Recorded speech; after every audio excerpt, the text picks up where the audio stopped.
Hello, hello everyone. How are we this fine day? Apologies for the slight technical hitch there. Once again, OBS have changed everything and told us nothing. So yeah, I was just trying to sort everything out. I think I've got it sorted now. So can you just let me know about audio and the video quality as well? Is it okay? I've had to like tweak resolutions and stuff. It's a total nightmare. There she is. Hi. Oh, I'm getting a wee wavy hand from Roseanne as well. Hello, hello, hello. Video's good, audio's good, all good, excellent. Well, I have had an eventful Wednesday so far. Most of you know that Wednesday is my day off from my proper job. But what tends to happen there is that all the stuff that I would try and slot in round work, I'm like, sorry, I'll do it on Wednesday. Yeah, so that's basically what's been happening, and we have a bit of a soap opera going on just now in the estate. One of our neighbours, who's absolutely lovely, she's a really nice person. She got bitten by somebody's dog the other day, and it was a bad bite. She was out running, and someone who does not live here, their dog bit her. So there's been a bit of an uproar. So we were having chats about that earlier on. Went out really early this morning with my dogs for a walk. I went out at like 7:15. Went for a big long walk and it was wonderful. And that was how I bumped into said bitey. She is okay. She's been to the hospital. She has antibiotics and she showed me the pictures. And unfortunately, she got bitten on the backside. And I'm used to things like that. We're used to injuries round here, and it's bad. So there's been a lot of toing and froing today. But anyway, you lot are not interested in that. We are here for a very specific reason this afternoon, and that is to continue on with Aqua that we started in the last live stream. Everyone that I've spoken to out with our cave community, so like family and friends, have been asking how the live stream went, and when I told them the content of our art roulette, it's brought up a lot of chuckles. And now everyone, even though they're not arty, they still want to see the finished product. So no pressure today. Back with our lovely Crayola pencils as well. So let's pop to this view, and you can see I've got everything here. For those of you, I don't know if there was many of you that were not here in the stream before, but I thought I would just have a really quick sort of wait till I switch this to autofocus. Oh, there we go. Just a quick sort of recap of what we've got. So this was our initial colour scheme that was picked out in the stream. So that was the basis of what we're doing. That's my swatch book. We don't need that. With the Crayola pencils. Why is this flipped backwards? Oh my word. We are not doing well at all here today. Let me just see if I can fix this. Oh my goodness. Oh, good. Oh, there we go. Look. No idea what's going on. Oh, right. Go home, OBS. You're drunk. So we've got our Crayola pencils that we had before. I did keep out the colours that we were using just so I don't have to rake around in the box. I haven't organised these, so I thought it would just be safer to leave those little pencils sitting out. So that's what we did. The pig will now swim the right way. So yeah, we'll pop that out the road. And here is the stage that we got to. So I'd kind of decided that this is going to be a Tamworth pig because they are a sort of they're like a tan colour, but they've got black patches on them. So otherwise, if we don't go down that route, it kind of looks like a roast pig. Hey, that's fine. So yeah, in terms of other stuff, Jock is in his bed behind here as usual. He's having a little bit of a scratch. Jock, don't do that. Unfortunately, it's we're really into spring now and the pollen's driving him absolutely crazy. So I might have to check him occasionally, stop the scratchy noises, but he's pretty good.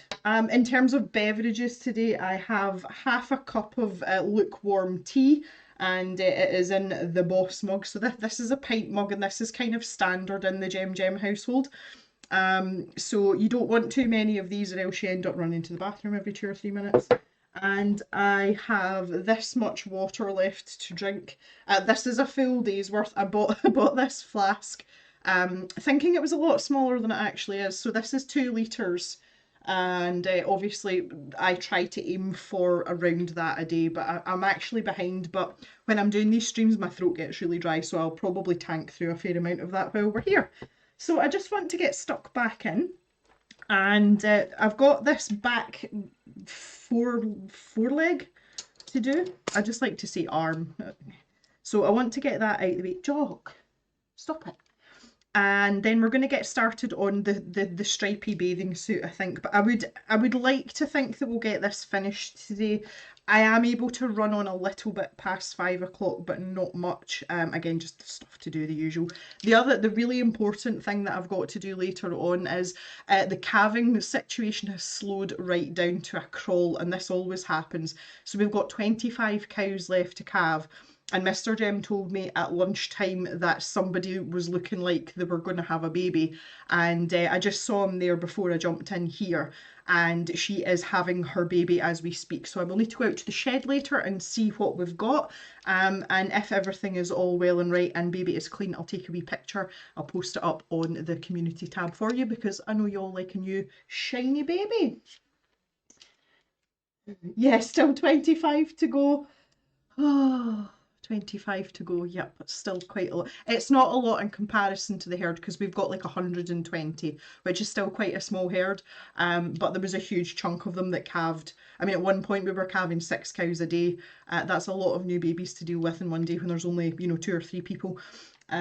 So yeah, we've ground to a halt, but I say this always happens. I go out to the shed though, and I've been having a chat with ladies, and I've told them that they need to get on with it now, to uncross their legs and spit them out because we're done. We've had enough of this now. Last number was over 40. I think I can't remember. It might have been 42, Thea, in the last stream, perhaps. But yeah, anyway, anywho's, let's get down to some colouring here. I'm going to try and zoom this in. I tried to make my face a wee bit smaller. I might make myself smaller again because y'all don't need to look at me anyway.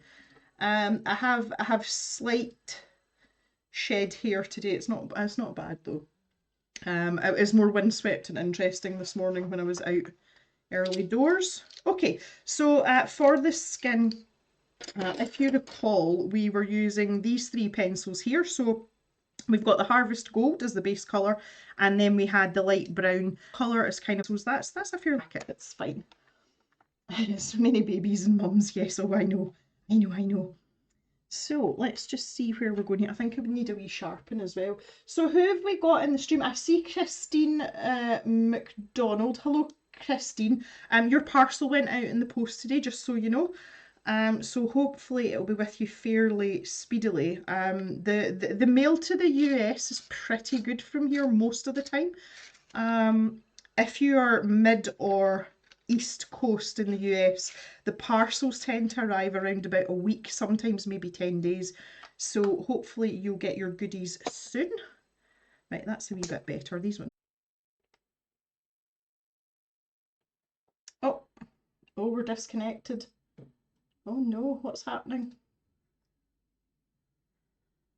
Oh, there we go. Dropped off for a bit there. I hope I can get you all back soon. Unable to connect to chat. Oh no. That was really strange.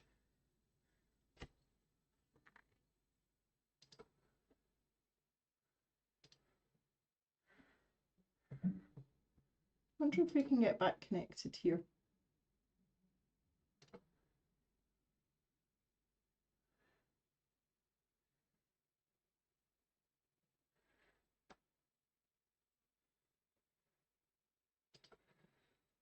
Okay. No, it's back for you. Have we got everyone? I'm back. I don't know if you guys are back. I was disconnected from everything there. That was so strange. So strange.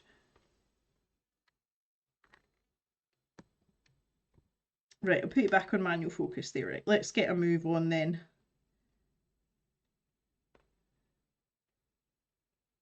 Oh, look, she can't see what we are saying. Honestly, and I wish that between OBS, which is the streaming software that I use, and also YouTube in terms of the live stuff, I wish they would just leave everything alone, stop changing things, because it's causing me no end of problems. Um, and I'm getting pretty fed up with it, honestly. I don't consider myself, technologically impaired in any way. But there comes a point where, unless you are like, if you're streaming every day, obviously you can roll with these changes because you don't come back after 5 or 6 weeks and all of a sudden like 16 things have changed. And I get quite frustrated by it. I just wish they would just leave stuff alone and then, fling in some hillbilly internet and you've got yourself a whole set of problems. Ah. Mary says loads of streamers who've had issues with OBS. Well, that's interesting.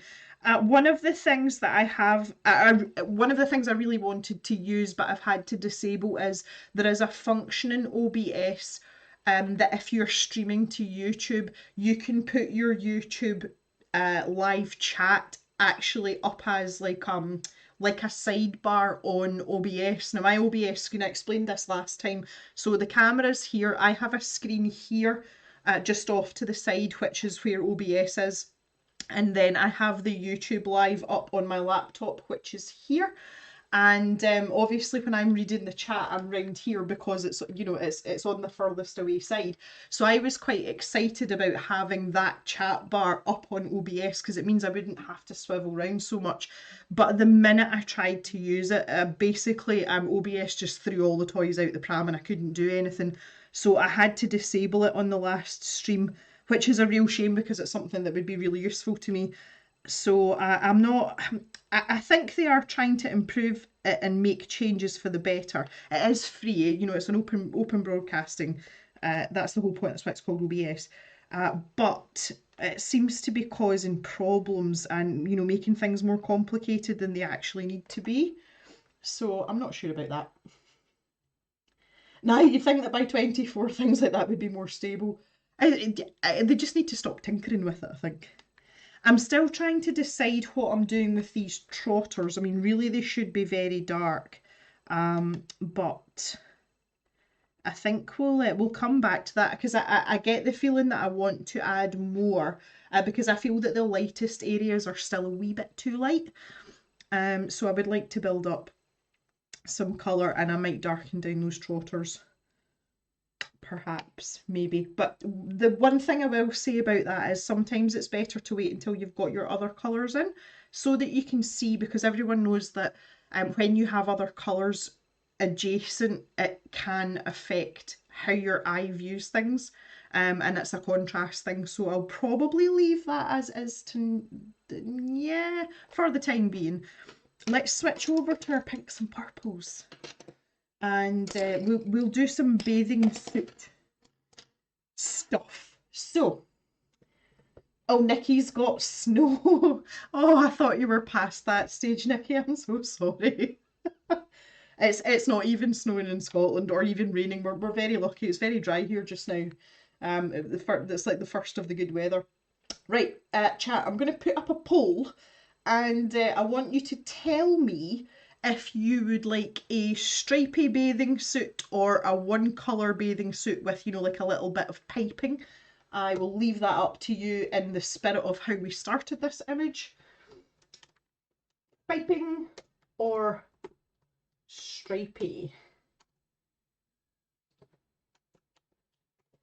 When I think of piping, I always think of cakes, but that's kind of a given for me.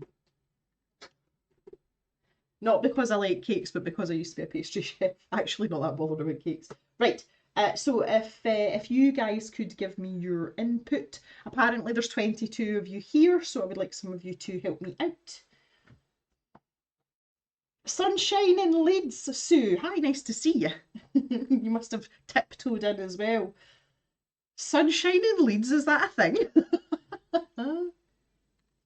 Oh, Daria's got rain as well over the pond. Oh, oh, everyone likes the stripes. Well, not everyone. 60% of you like the stripes. Hi, Jacqueline. Nice spring day in Nova Scotia. Jacqueline, I have a question. Do you pronounce your name Jacqueline or do you pronounce it Jacqueline? What's the pink udder hands for, Thea? Is it a boy pig or a girl pig? That's a very good question. I don't know the answer to that either. I better drink this tea before it gets stone cold. Chrissy, it's sunny in Pennsylvania. Yeah. We do have sunshine here. It's really difficult to tell because the blind that I have over this window is white. So if there's any daylight that comes through, it automatically looks, brighter. But it is actually quite a nice day outside here and I'm not complaining.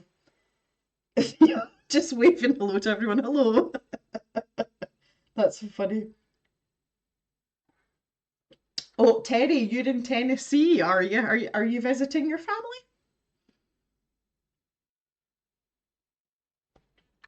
Okay, we're still on for stripes. It's gone down a little bit, but I feel like that's kind of stabilized.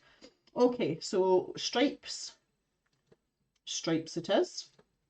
So if you're going to do this, I talked a wee bit about this in the last stream. If you're going to do that, bearing in mind that we are working with a loosely cylindrical object here, and we're going to follow these same lines that we've got for this, what we're calling the midriff area, and I use that term loosely. So I just want to grab a graphite pencil again. Still haven't sorted my pencils out, guys. Oh, goodness me. 14B2, there's a 2, oh, there's an HB, right, we'll grab that, that's fine. That is fine. Nephew's wedding, oh, love it. It's been ages since I've been to, the last good wedding I went to was my own. That was 6 years ago. That's funny. We have a bit of a problem with weddings in that I talked about one of the girls I work with, Sarah, who's lovely. She was actually watching the last stream, although she didn't comment, which was good because I get kind of weirded out when there's people that I know in real life in the stream. I don't know why. But we both had a really rough year last year. Sarah had a lot to deal with as well. Um, and we were kind of like referring to ourselves as the harbingers of doom. And one of the things that Mr. Jem and I joke about is the fact that we curse weddings, like don't invite us to a wedding, because we in the last like couple of years we've been invited to several weddings and all of them haven't gone ahead for various reasons. So we're like, if you're going to get married, don't invite us. Like, just leave us out of it and you'll be fine. So it's nice to hear that we've got good weddings to go to. Like, oh yeah, let's not talk about it. I want to get as many stripes as possible in, but we need to make sure that they're sensible, if you know what I mean. So maybe that one will disappear in behind the arm there. Okay, let's try that. I need to get my needed eraser out.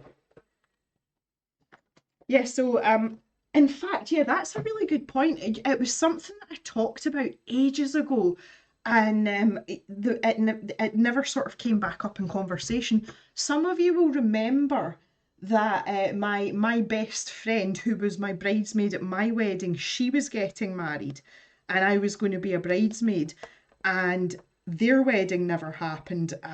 What was an absolutely horrible situation, and I'm not going to talk about it in detail because it's not for me to talk about. Um, but that relationship ended very abruptly, and that was the start of Mr. Gemini ruining people's weddings. Obviously, it wasn't our fault; it was nothing to do with us. But the fact that we were quite heavily involved in that.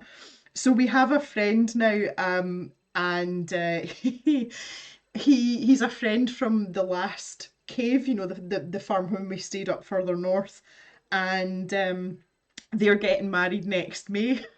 And we jokingly said to them, don't invite us because something might go wrong. And I'm really nervous about it because there's still an entire 12 months before they get married. Like there's still a whole year for things to go horribly wrong. It's like making me sweat a little bit. Like, oh, I don't think this is a good idea at all. But I hopefully we will be going to that wedding. I would like to think so. Um, but we'll see. I'm not going to hold my breath. And I thought I was going to say the weather wasn't nice and the wedding didn't go ahead. No, when you organise a wedding in Scotland now, um, if you want an outside wedding, you basically won't get one unless you have a backup plan in case it rains, because it rains here all the time. Most venues won't let you have an exclusive plan for just an outside wedding because you're just asking for trouble then. Um, you have to have an inside. I had an inside plan. I was very lucky though. I did get married outside and it was lovely. And some of you would have seen the photo of Glyn and I at my wedding, and the sun was splitting the trees. I was so warm in my dress, but it was so worth it. It was so good. So, so good. Jacqueline answers to either British Granny and Gramps and Nova Scotia. Yeah, okay. Oh, congratulations! You're. So what are you going to be? Are you going to be Grams or Granny or? I find that a really interesting conversation about what people want to be called when they become a grandparent. One of my family members, it's my second cousin, so it's Mama Jem's cousin, and she's called Gaga, and that was one of the toddlers that was born. One of like her firstborn grandchildren called her Gaga as a toddler, so it's kind of stuck with the other ones, and I love it. I think it's amazing. Hi, Christy. Haven't seen you for a wee while. Nice to see you. Okay, so let's think about stripes. I kind of want purple at the bottom here, just because that would be a nice contrast against this. So if we went purple, pink, so that would be pink, that would be pink, purple, yeah. Okay, right, happy with that. So let's get a base layer. Seeing as I've got the pink in my hand, I'm just going to go with that first. And I'm really hoping that I can build up some spectacular colour with this pink pencil. We will see. Got my stripe sorted out down. Yeah, there we go. We'll get this on the go here. Hey, Green Hat, nice to see you. Day job's getting in the way. How dare you? Daria is Nana, a very Italian family. Do you not go? Nana's like oh, it's long and complicated here, but we use the same thing. My grandmother on my dad's side, so my Italian grandmother, she's Nona, but my brother's kids call my mum Nana. Obviously, it's just the English version, and but my dad's still Nono. Like everyone's Nono. All the boys are Nono. Yeah, there we go. Now, yes, I did have a Nona. Yeah, in Portuguese. Yep. Jacqueline wants Granny. Daughter is insisting on Grammy. Well, why don't you let your grandchild decide? Because they usually make things up for themselves, don't they? Hi MJ, nice to see you. You're not that late. I was kind of late getting started, so you've not missed much. Yeah, I mean, there are loads of different versions. Uh, I can tell you a story about an old friend of mine, and she has three kids. They're all well, I say grown up. They're not little kids anymore. But her second child, who had a different father to the oldest child, so that this is like her middle child. He used to stand at the window, and he would maybe only have been, I want to say, like a year and a half. Now, this child did not speak a word for ages, to the point where my friend actually took him to the doctor because she was worried that his speech was really delayed. And his first word was hippo. But it became obvious that he had been just sort of sitting back and taking in what everyone was saying, and he just wasn't ready to spit anything out yet. Once he said his first word, we couldn't shut him up. He never stopped talking. That's why him and I got on really well. But he used to kneel up. There was like an ottoman at her lounge window, and it looked out to the front of the house. and Grandad used to come and pick him up and take him away when my friend was working. And when he was really little, he used to kneel on the ottoman and lean on the windowsill. And when he saw that his granddad coming, he would go bing, bing, bing, bing, bing, bing, bing like this. And he ended up calling him Grandpa Bing. And then it just got shortened to Bing. But the other kids, so the older kid and the younger kid, picked up on this as well. And to this day, he's still called Bing. So if you speak to the middle child now and say, what did you do at the weekend? He's like, oh, I was overseeing Bing. And I think it's amazing that it's just stuck. And the funniest thing is, it's not related to him in any way. The guy's name's Roger. But I just think that's a lovely thing. So kids usually figure stuff like that out from themselves, and it might not be what you want it to be at all. So Jacqueline, maybe you should leave it for the child to decide.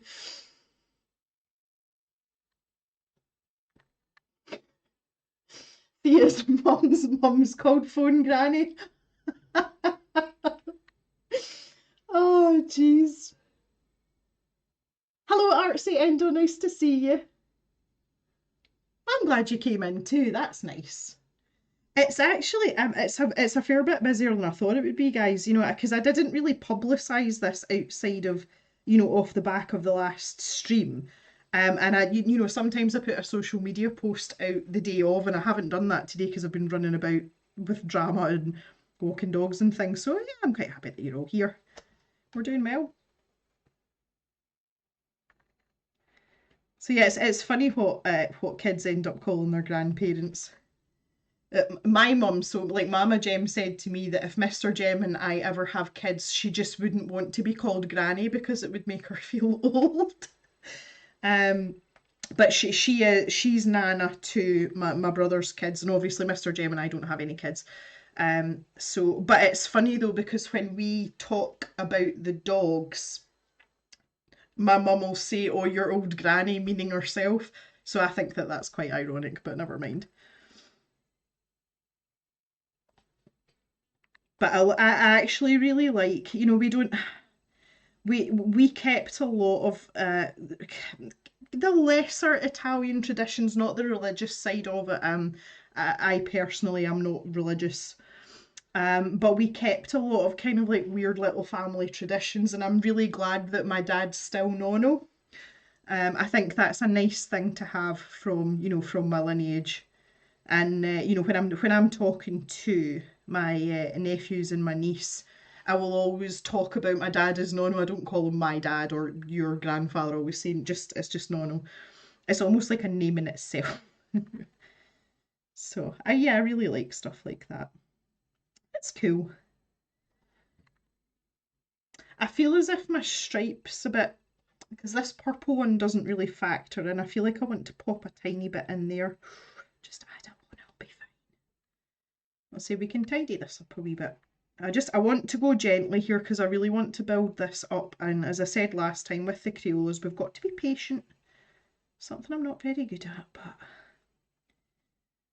my patience has definitely increased since I started arting. Absolutely, like my patience is definitely better than it was. Still not a particularly patient person. I'm really patient with animals. People not so much. Okay, okay, our stripes look. I still feel like I want a waistband in there. Um, okay, I'll have a wee think about that. The other colour, I've got this indigo pencil here. So this was, if we just come back up to where the frilly the frilly skirt was. I'm going to use this as sort of the shadow colour for the purple areas, and we can pop some of that in as we go here. Aqua Pig swims along in her stripy top. Oh, that's funny. Yes, Jacqueline, Thea, I'm calling you out again. Thea picked the brand of pencils that we were going to use last time, and she lumped me with the Crayolas, and she 100% did it on purpose. She thought she was going to beat me, though. I will not be beaten. I think you'll agree, though, that unless you knew what was going on from the start, you wouldn't instantly look at this image and be like, "Oh God, she's using Crayola pencils. Look at the state of that." I'm quite satisfied with with the progress here, but see, the trick is to go steady, take our time, everything will be fine. Yeah, that's nice. I'm using Crayola pencils. I don't know. Yeah, so let's start building this up a little bit. I tell you what, though, when I was getting ready for the stream, like I am absolutely itching to use the Inktense pencils. After unboxing the subscription boxes the other day, I can't wait to get stuck in. I don't have time to start filming the next video until the weekend though, and if the weather's good, I really need to get out to the garden.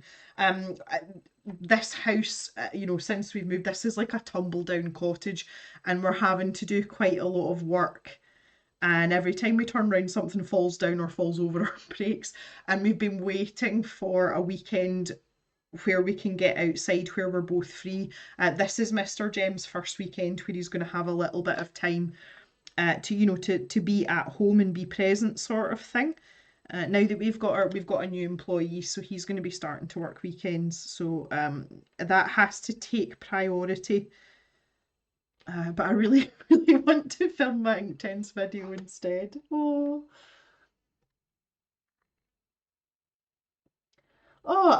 Thea, I am devastated by that.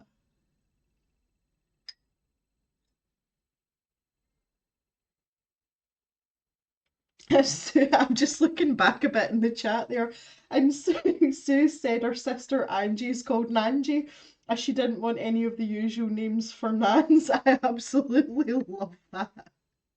And Nanji, it's like a perfect meeting of minds, isn't it? That's a cracker. It's funny as well because Mr. Jem, he's originally from the Lancaster area, and when he's talking about my grandmothers, he always talks about your nan, and I'm like, it's not nan. But it's obviously that's just a common word used in the north for a grandmother. But Nanji's a peach. I'm going to tell him about that later. That'll tickle him. He'll like that.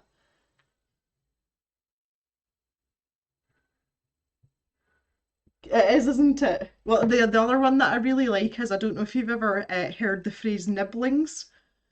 So that refers to your nieces and nephews because it's your siblings' kids and their nieces and nephews, so it's nibblings. So I talk about my nibblings quite a lot. But Nanji's a cracker. I love that. So Sue, you've really tickled me with that one. Oh, that tea's cold. Right, you can see here where I've just put this tiny little sliver in the bottom, and that's made all the difference to the shape of what is going on here. And I really like it.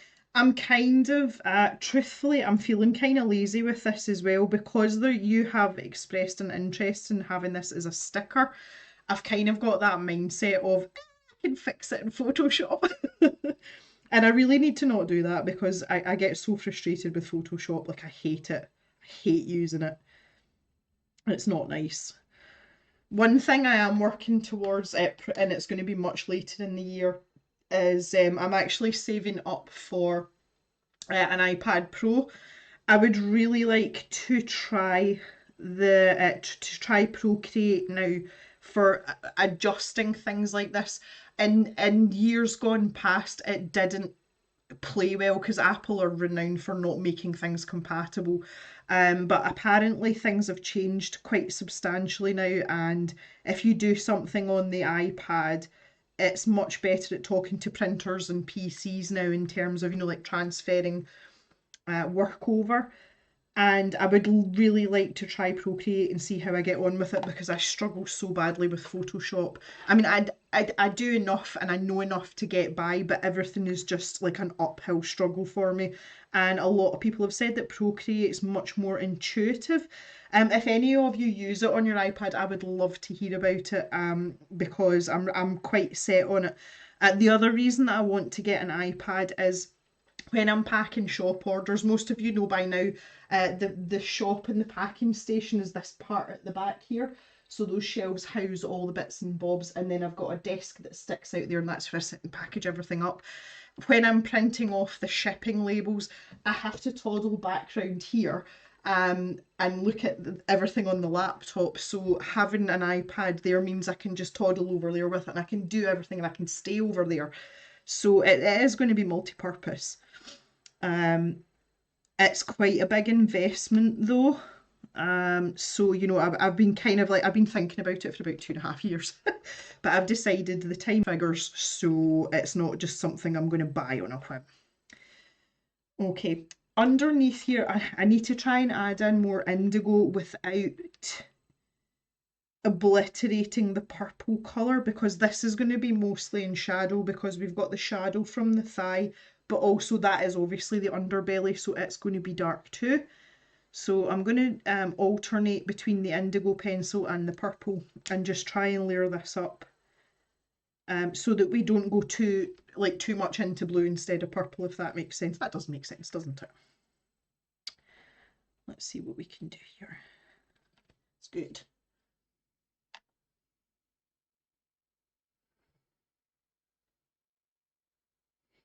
Nai says her family's used the nickname Nana for me since you were little. Can't use it around English speaking friends. Oh yeah, because that would be confusing. Mirigo gets cad a lot, yeah.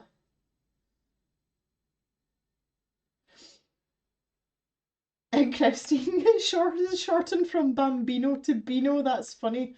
Obviously, we use the word Bambino here as well. MJ's used Photoshop since Photoshop 3. Well, lucky you. I just can't. I just can't. Honestly, I'm a little bit jealous.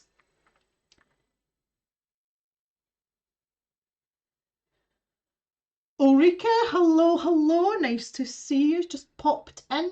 Canva is also good as a Photoshop alternative. Christine, and you're not Italian. That's funny. It's funny how some words just stick, don't they? The one I always mention is we weren't like forced to speak Italian in the house or anything. But the one word that's always stuck with us is the word for in the States and possibly Canada, you guys call it a pacifier, you know, for a baby. And the English word here in the UK is a baby's dummy. And the reason for that is it's shortened from a dummy teat, as in it's meant to replicate a nipple. So that the word is a baby's dummy, and I absolutely hate that word with the fire of 1,000 suns. The Italian word is chupetta, and it's very similar in Spanish as well. So in our house, a baby's pacifier or a dummy has always been a chuppy, and I think chuppy is a lovely word, and we just don't use any other word. So there's weird things like that. Papa Jem, if he asks you to close a door, he'll always ask you in Italian, and it's one of the only things that he consistently asks in Italian. It's so weird, but it's kind of cool. But chuppy is that's one of the main ones, and you know, all my friends or you know anyone you speak to get really confused when they hear us saying like, "What the hell is a chuppy?" And I'm like, "It's a baby's dummy." But it's such a nice word in comparison to dummy, because obviously, well, again in the UK, a dummy's a you know someone that's stupid or you know a bit thick, not very clever. So I much prefer chupetta or chuppy. And when you say chupetta, you can use the Italian hand, which which obviously I'm a huge fan of too. Thea uses Clip Studio Pro. I've heard lots of good things about that too. MJ Pete remembers when Photoshop got layers and people were blown away. That must have been a revelation. Layers, look, we've got layers. That's really funny, MJ. I love it. I absolutely love it. And I says Portuguese as well, Chipetta. Oh, yeah. Jan, pest control man in the office today. How exciting. And boss has just said mice all over. We have a lot of garments about the places of business. Yeah, chewing through cables, that's going to be a problem. That's funny. Interestingly, I have the pest control man coming tomorrow. We get routine visits for the yard for obvious reasons. We are surrounded by crops and we have like 400 tons of grain floating about in sheds and whatnot. But we have a wasp's nest in the loft of the house, and we've only noticed it in the last probably week or so, and it's because they've started appearing in the house. And I stuck my head up the loft and I could hear the buzzing. So Mr. Pest Control's coming out to do his routine stuff around the farm, so he's going to pop in and hopefully eradicate what's going on. I'm really not happy with this line here. I'm going to kind of like fill it in with this indigo pencil here. I took that too far. That was a mistake. That shouldn't have gone that high up. I wonder if I can take some of this away a wee bit. That's just one of the many trials and tribulations that have been going on. Bloody wasps. I'm concerned about it. I'm not that bothered about them myself. I just annihilate them. It's one of the very few living things that I will happily execute without even thinking about it. But Jock and Pip, if something's buzzing round them, they tend to like want to try and eat it, especially Jock, and I don't want him getting stung inside of his mouth by a wasp because that's a very expensive vet bill. So it's you know, for the safety of the dogs as well, because I don't want them getting hurt just because they feel like it. But Jock does not like buzzy things. He will eliminate the buzzy things. Hi Cal, nice to see you. Hello Laura as well, I didn't see you coming in.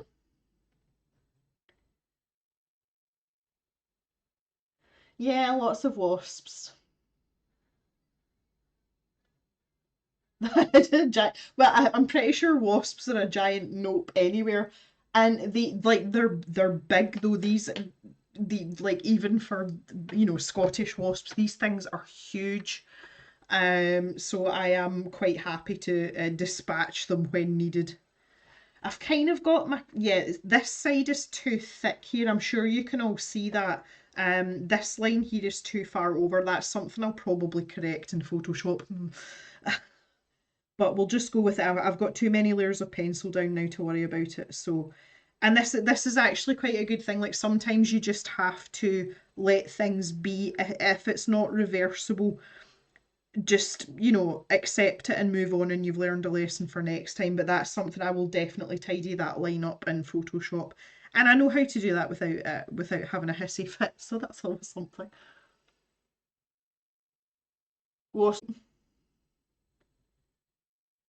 Well, it's funny you should say that, Theo, because when we first moved, there was it was, I mean, it was dead, but there was a huge wasp's nest in the loft and it had been destroyed, so it was just like fragments of it lying about, but they've obviously gone back there, so we're gonna have to fix it. But apparently the pest control people that come in, they are they're like a countrywide set up, so they're pretty professional. We had them in at the old place for it was the birds that were nesting in the eaves of the sunroom. The beams protruded out just like the style of the extension. They protruded out and they were nesting in between those beams on the outside, but there was like 16 nests. So the following year they came in and they put up lots of prevention measures for us. And that worked really well, and it was the same company. So I haven't met the actual pest control guy here yet, so I'll have a chat to him tomorrow, and hopefully we can get rid of them, which would be nice.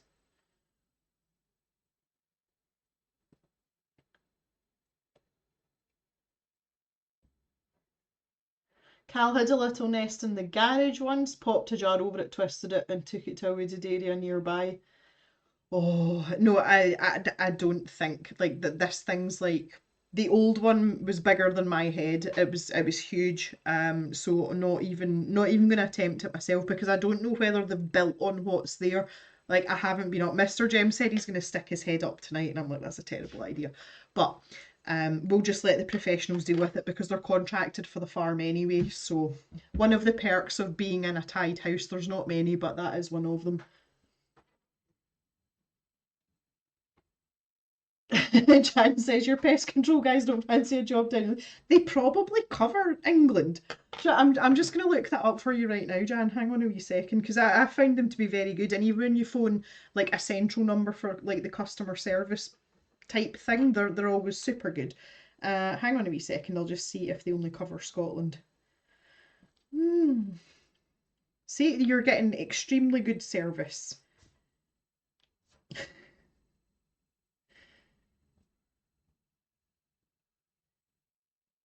Okay. Let's see. Scotland's leading pest control provider. I'm terribly sorry. You're going to have to deal with your mice yourself. It's worth a shout. Okay, so for the shadow colour for the pink part, I'm going to use the lightest purple. And what I want to do is try and smooth this a little bit, because we're getting a sort of like bumpy effect here. And maybe it's just because those bikini bottoms are too tight, but I just wanted to smooth it out a bit, and using the purple pencil is a really good idea, you know, just to get a smoother line. Again, we can fix that in Photoshop, but let's be proactive about it and be proper artists.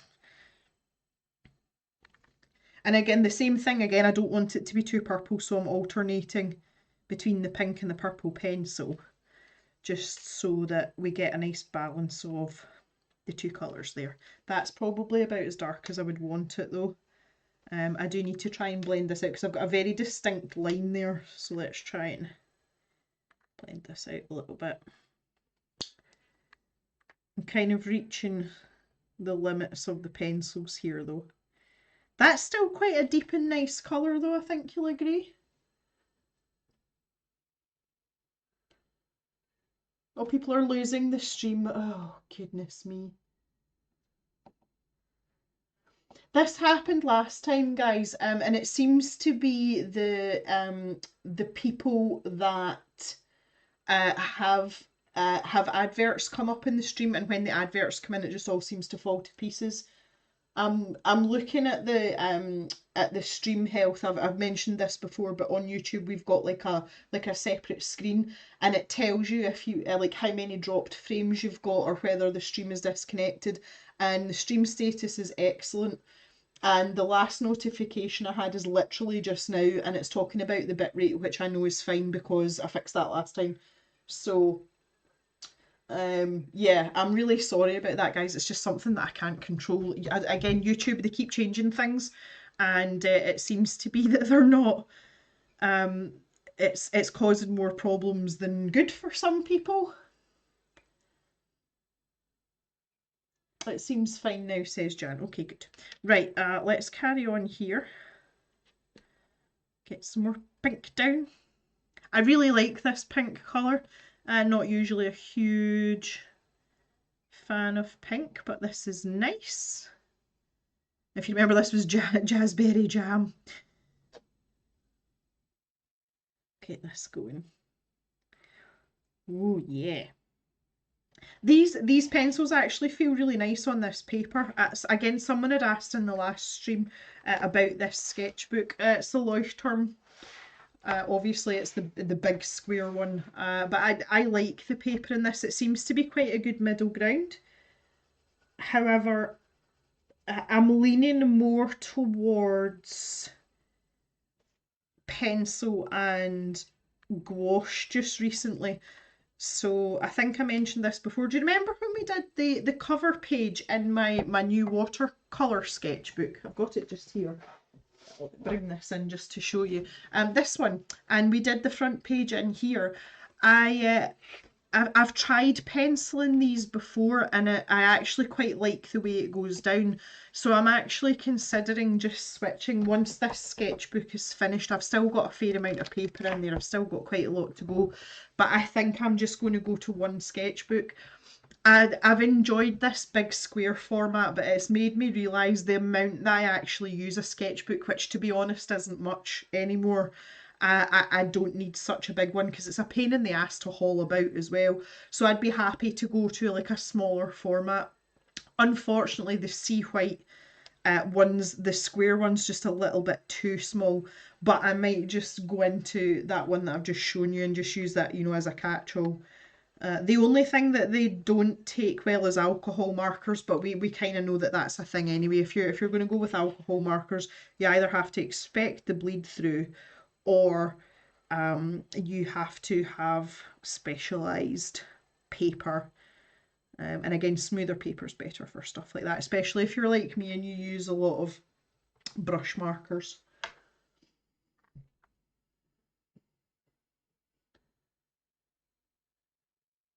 That's some big.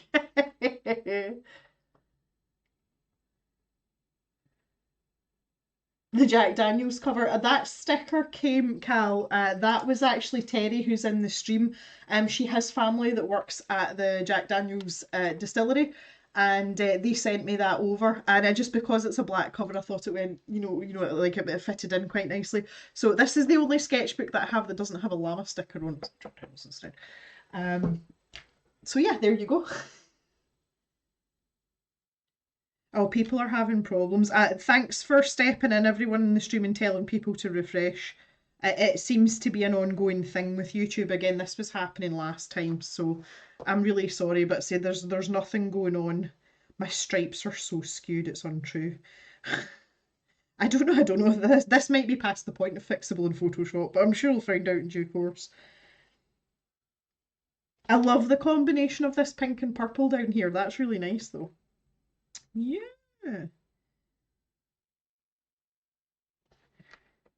Again, I'm trying to keep this, if you remember I talked about this sort of tabletop, if you've got a proper fat pig, they're really flat across their back, so I'm kind of trying to keep that as much as I can. I think we're doing okay so far. Again, I'll probably have to tidy up in Photoshop. Let's put a little bit more purple in here.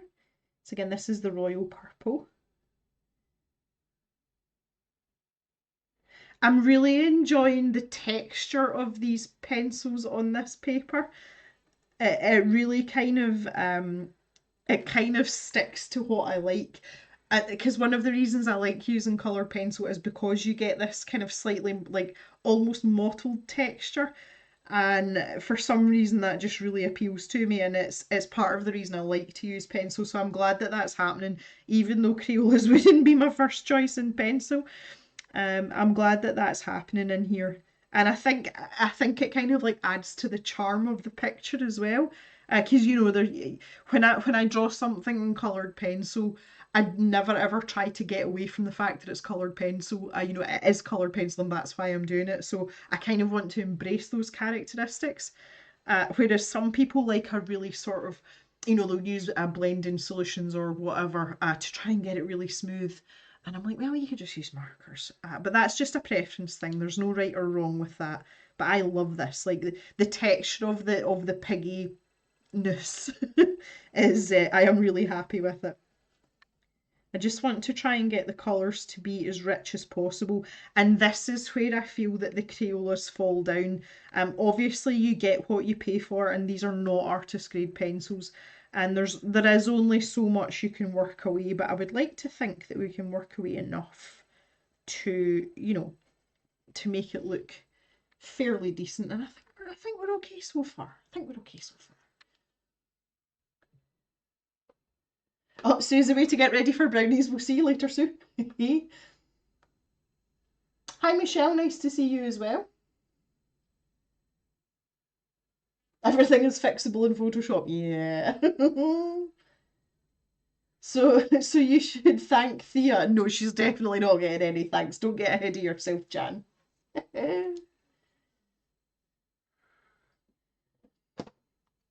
Lindsay has a sketchbook floozy challenge going on for those people who have more than one sketchbook going on at once. That I'm glad you mentioned that, MJ, but I do not have time for that right now. Like I really don't. Really, really don't. Jem knows I picked the Crayola because she loves them too. Stop it. Stop it. Bloody Crayolas. Righty ho. So you see what I mean? Like I feel that this is really unfinished here. I'm going to be brave, and I don't like me doing this is not the best idea on account of not having a steady hand, but I'm just going to go for it. So I am pressing really hard. with this royal purple. So we've got a waistband, and then I'm going to grab the indigo. Oh, Jock's having a bit of a rumble about. Are you okay, Jock? You alright? He's like digging up his bed. He's what we call making a den. You might hear him rumble a wee bit. Oh, that's him. He's a wee bit unhappy just now. See, just because when the seasons turn over, his skin just flares up something chronic. And he's quite uncomfortable just now, and I feel sorry for him. But we are going to the vet next week, so.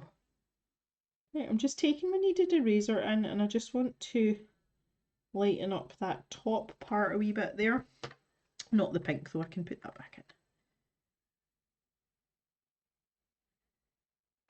There we go. And then again, just as I was doing before, alternate these pencils a wee bit. Oh, I've got a wobbly lead. Oh no. Oh no, we're all right.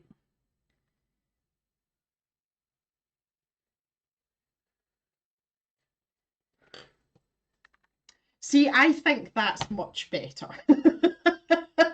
The difference that one line can make. Seriously, like I am much happier with that. I would like to try and lighten this very top edge a little bit more, but I think I'm too far going. Oh no, there we go. Again, I can fix either side, that's not a problem. I just wanted this to look significantly lighter than it does down here. And you don't have this same wiggle room when it's like one thin line like that. Obviously, when you're in areas like this, you can do a lot of layering and blending and you can kind of smooth it out a bit. But that, yeah, I'm much happier with that. Much happier. Got the waistband. I feel like this should be darker on this side as well, but as I say, I'll wait till the end. Well, at least until I've got all the colours down, because we've still got the goggles and the flippers to tackle. What time are we? We're only an hour in, that's good. Now bearing in mind we started late, that's fine. I feel like we can make some progress here. So there's the purple. Thea wants the swimsuit. Trouble with me is I was trying different sketchbooks out and so many with just a couple of things in them. Seagate, who's Sea White from a certain supplier. Or the Hanamula, yeah, you've missed out an H in there. We'll let you off, Jan, it's a complicated word. Rika's got lots that she hasn't started, like 20. Really? Oh, I thought I was bad. There's nothing quite like a new one. See, I have the opposite problem. If I start using something and then realise that it's not going to be in regular circulation, that stresses me out because it feels like unfinished business at the back of my head and it like gnaws away at me. And if it's something, to be fair, I'm in the advantageous position that if I find a sketchbook and it's not for me, I can just stick it in the stash shop and 9 times out of 10, someone will make use of it. And that's a really nice thing for me because it does actually like weigh on my mind. And I am very much a completionist in that sense. I don't get the same feeling about colouring books, but I think that's kind of a different thing. But I couldn't have that many. I just couldn't. That would be a problem. Like that would be a problem. Okay, so there we go. We've got waistband and chest band, rib cage, whatever. Anyway, so let's carry on here. Kind of getting through this now. It's good. I'm loving the pink and purple colours. Like I'm glad we picked them. Take away some of my sketch lines there. We'll wind down another layer of this purple.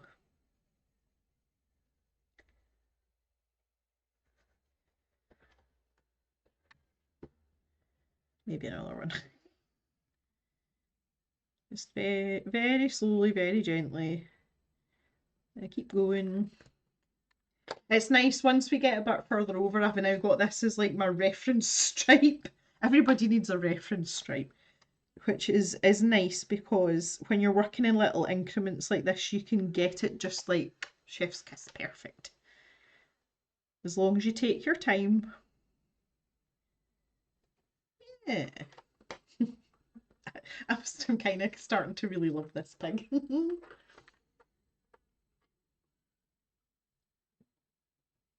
And Marie, the sea white square ones are bloody awesome. Often find myself putting some in the basket, having to remind myself that I don't need any.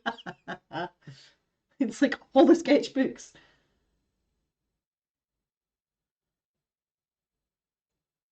Okay, we've got somebody new. I'm sorry if I butcher your screen name. I want to say Lyra Edan.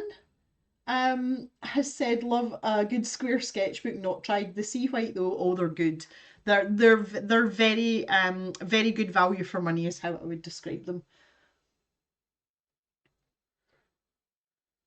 Okay, Pete. Hopefully we'll see you in a bit later on this. A bit later on this. A bit in a while. What a puppy. Oh. Ulrika has a project coming up using one of those in June. 30 Days Wild from the Wildlife Trust. I like that. I saw that. It's good. Drawing, painting the wildlife and nature in my garden. See if I had to do that, I would be a very busy lady. The current status in the garden. See if I had time, I could just sit in front of the cave window here. We've got we've got mating pairs of birds now, uh, which is quite interesting. But the at the feeder at the window that's stuck to the window, the chaffinches and the blue tits have kind of like sorted themselves out, and they will come to the feeder together without having an argument now. Whereas it was quite heated for a time, so they've kind of sorted themselves out. But we've got a hanging feeder, like the cylindrical ones that hangs off a branch in the cherry tree, which is out in the garden. And during the day, it's the little birds that tend to use that. But at about 8 o'clock at night, there's a squirrel that comes, and he's obviously been in the grain shed because he's a fat heifer. And on his way back to his house, which is in the trees on that side, he stops at that bird feeder. Now it's got fat balls in it. And if any of you have ever seen like a cowhide rug, that's basically what he looks like. He hangs upside down, so he's got like one paw on the trunk, one paw on the feeder, so he's kind of like this, and his back legs are splayed out, hanging onto the bow, and he's got his tail wrapped around the bow for balance because obviously the feeder swings. So he's basically like a southern flying squirrel, like he's full whack like this, and he hangs upside down like that, swaying about, having a nibble at the fat balls in the feeder for about 20 minutes, and that is most evenings. And I'm just letting him do it because he seems to be the only one, and it's taken him a while to get like his technique right. So I've just given him the chance to do it, seeing as he's worked at his craft. It's quite funny though. And we've got a limpy pheasant in the garden as well. He's obviously injured at some point, and he kind of like when he's standing still, he holds his limpy leg up like all the way up here, and he's kind of like stooped over, so it's almost up at his beak. And then when he walks, he's got this little bit of a hurple, and he's managed to get himself a girlfriend, and I don't know how that's happened because they can be quite competitive. And I would imagine that some of the more able-bodied pheasants would come in, like swoop in and steal his girlfriend, but so far so good. So yeah, if I was going to do a challenge like that, I would be there for ages. It was so many bits and bobs. We've got hares that come through the garden as well, and we've got a couple of deer at the back. They are not brave enough to come into the garden though. You wouldn't want to because we've got a pippy about. But they're literally like over the fence as well. So yes, it's a bit of a busy place here. Okay, when I'm using this indigo as the shadow colour, I still want to get a little bit of depth down here, but I don't want it to take away from the underband of the bottom part of the bikini. That term I use loosely. But I want to try and add a little bit more in here. Again, gradual layers is the way forward, I feel. It's really nice to live in a place where there's so much wildlife, like literally out the window though. I love it.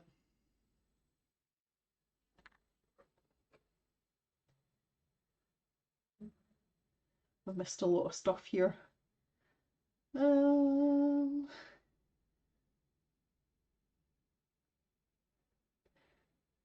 Gem's garden sounds like a great place to be.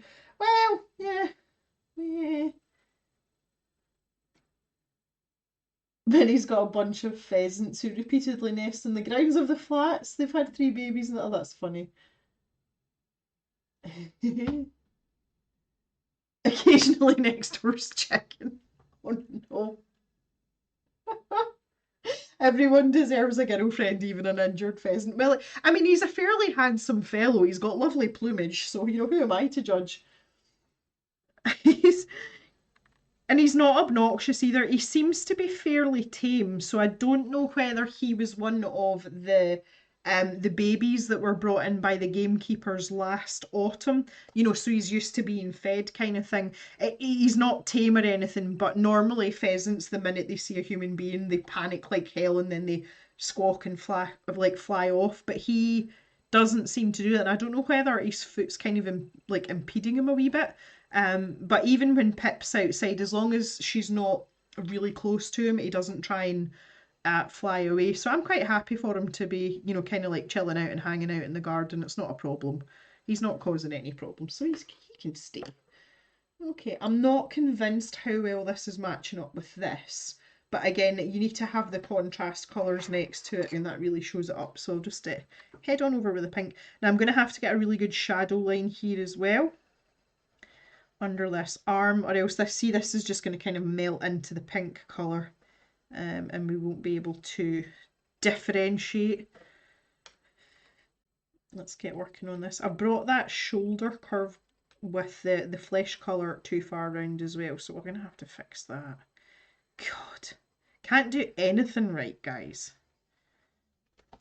Unless I make the arm plumper. Now there's an idea. I might have to just do a little repair job here. Let me see if I can. Yeah, see if I bring that around there like that and just build this up. See, because I've only put a really light layer of the pink down, I might get away with this.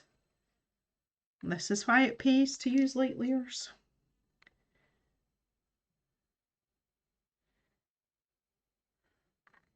Yeah, totally got away with that. That's hilarious.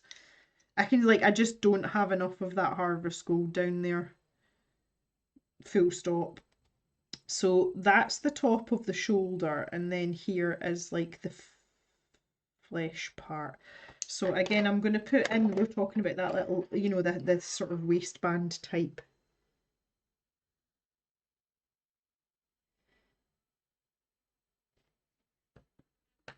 And I think that'll be enough.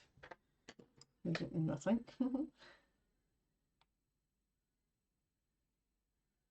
Ulrika, it's nice that you've got a garden. So many people in London really don't have a garden at all. And I know that even if it's just like a tiny little strip or like a postage stamp, it's always like appreciated. So that's really nice. I'm glad you've got a garden.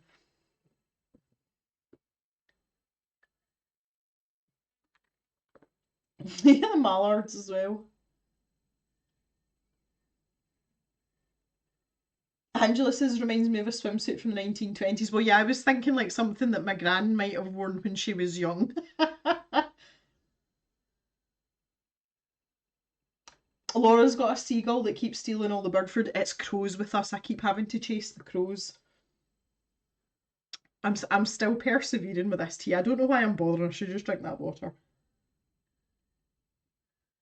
But I went to the effort of making that cup of tea specifically, so I'm gonna drink it.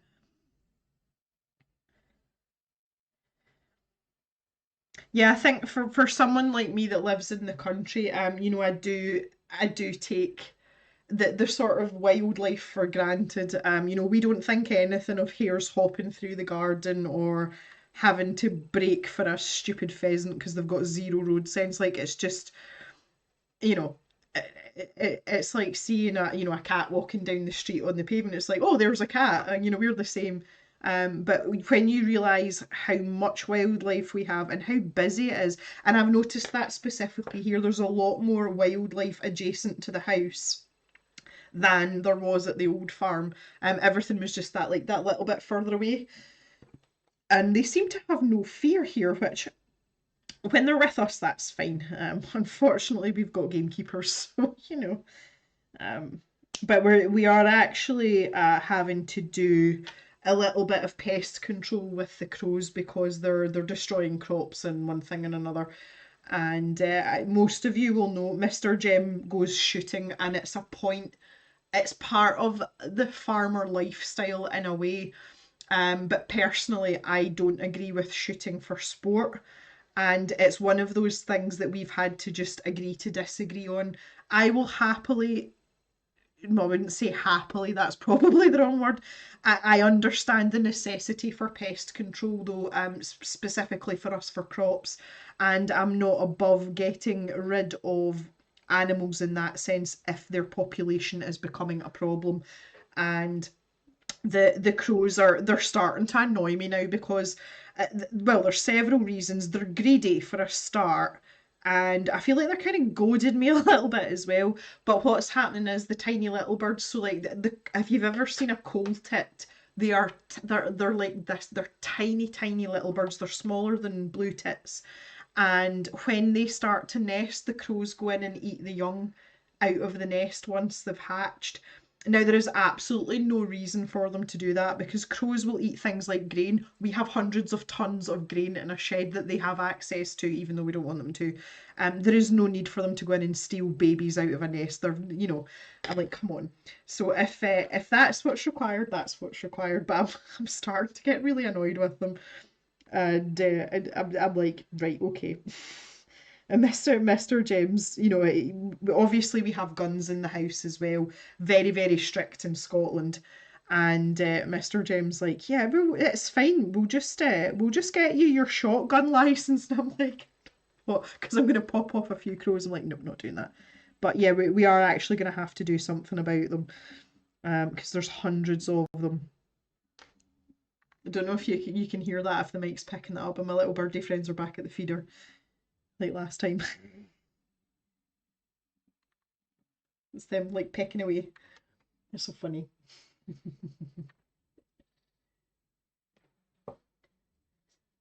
Jan's got two crows that are going for eggs big time, and if my neighbour still had a gun, they would be dead. Yeah. Ah. Thea's been very polite. YouTube is being a bit glitchy. YouTube's been a pain in the ass. That's what's happening.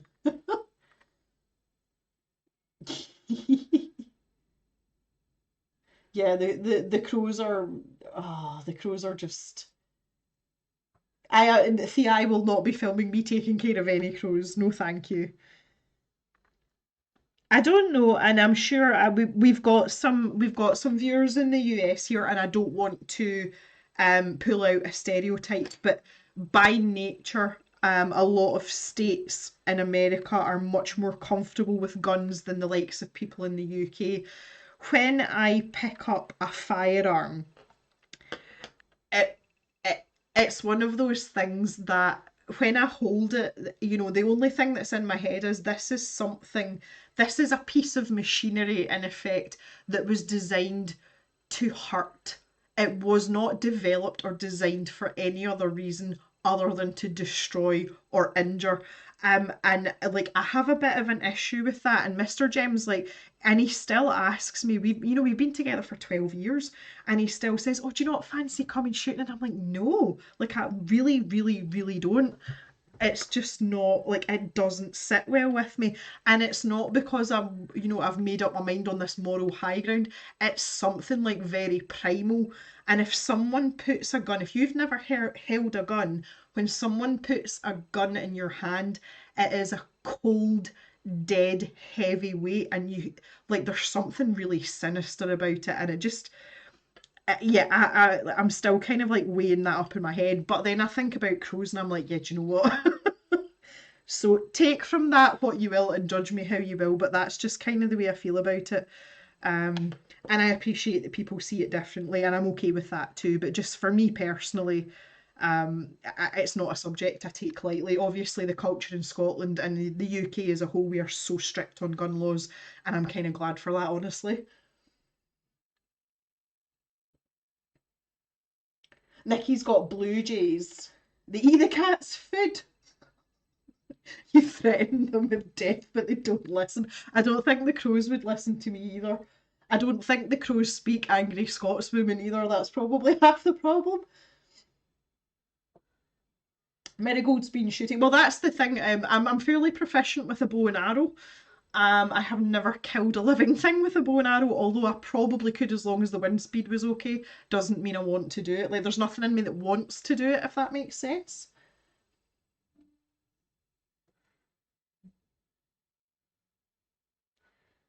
Yeah, Mary, I remember you talking about that before. Wendy, you feel the same way as well. I don't want to specify where Wendy is in case she doesn't want to, but are the gun laws quite strict where you are, or they're more relaxed? Because my gun knowledge of the US is I know that it varies dramatically from state to state. In some states you can open carry, and some states you can't. I just wonder for you in particular, Wendy, whether it's a bit more relaxed or whether it's a bit stricter.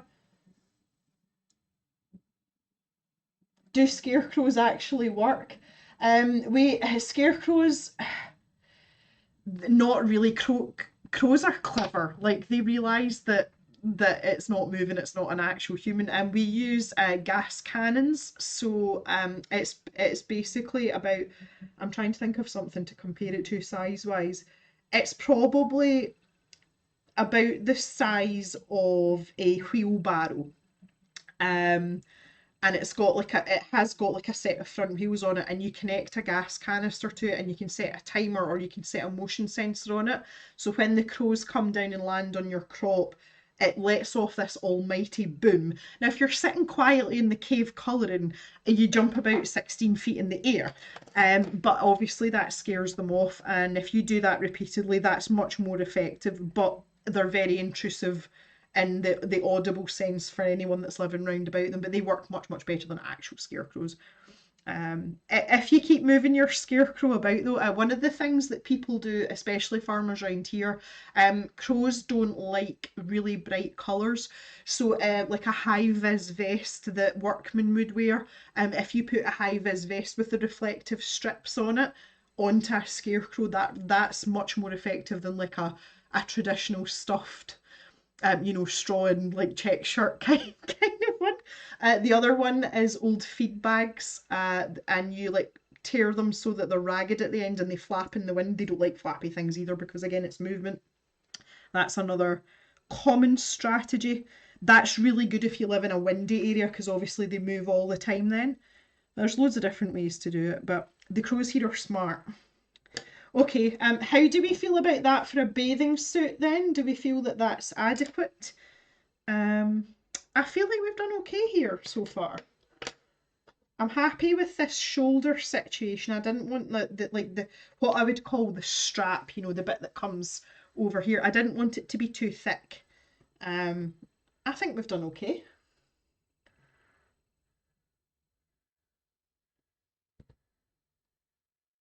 Thea got scared a couple of days ago and her cat sneezed.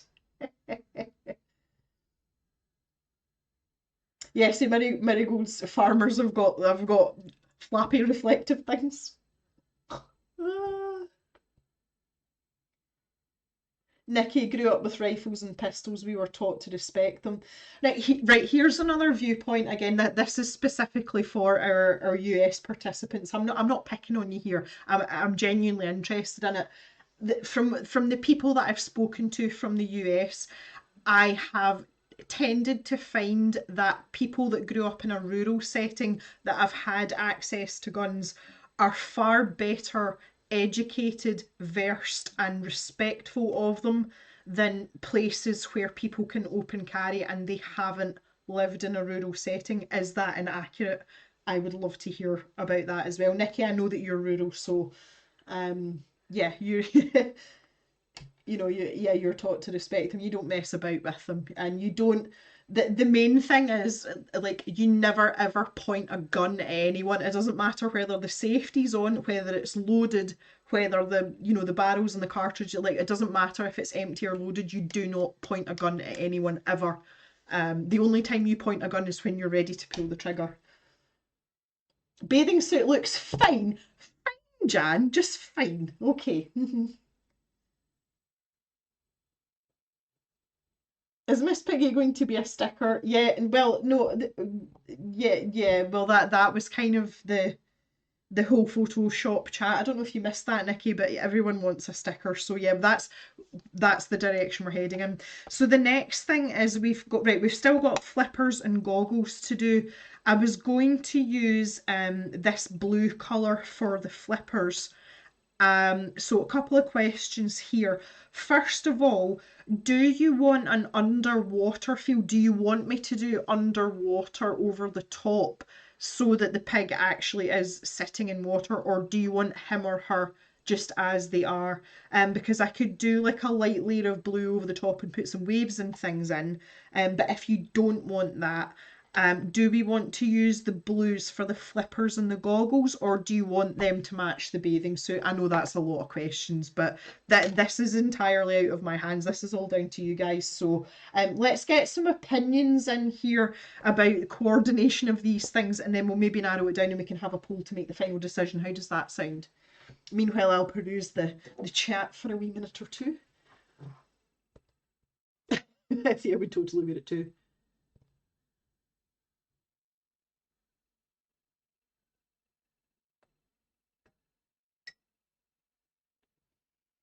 Interesting point. You're in the UK, but to be honest, if I lived in America, I'd be in Texas and learning gun safety at the ranges.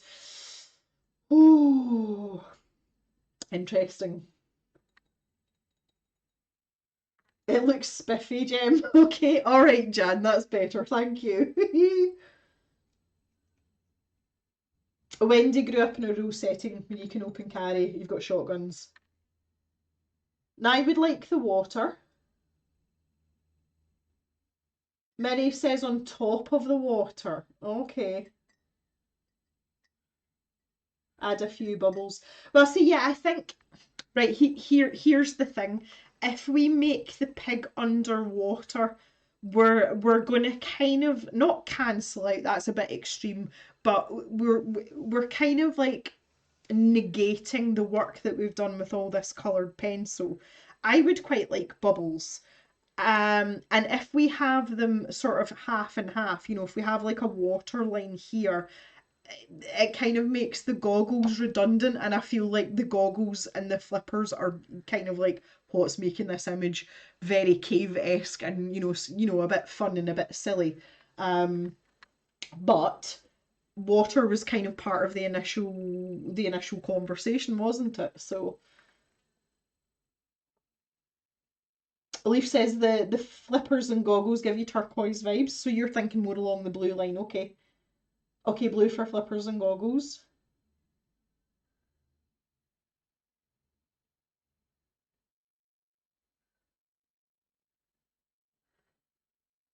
Laura says green. Bubbles without solid water would work. Okay. You could have the water level. Oh my goodness, right. There's a lot of different opinions here. I'm pretty sure I just saw something flying about, and as per the previous conversation, I'm paranoid that it's a wasp. I didn't hear it though, so I don't think it is. Keep my eyes peeled. Right, I think we're agreed on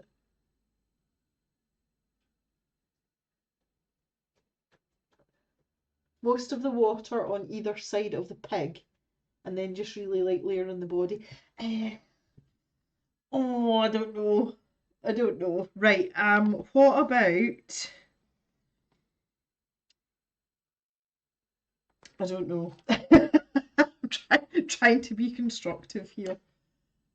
Maybe a bit of background colour for the water and bubbles and some seaweed on the bottom. Right, now here's the thing, and this is kind of playing into what I'm saying. If we want this as a sticker, I don't have enough room to make this, to have a background and have it as a whole sticker. Just because the bottom of the flipper is literally there, so I've got less than a finger's width, so that's not going to work because I have to scan this in.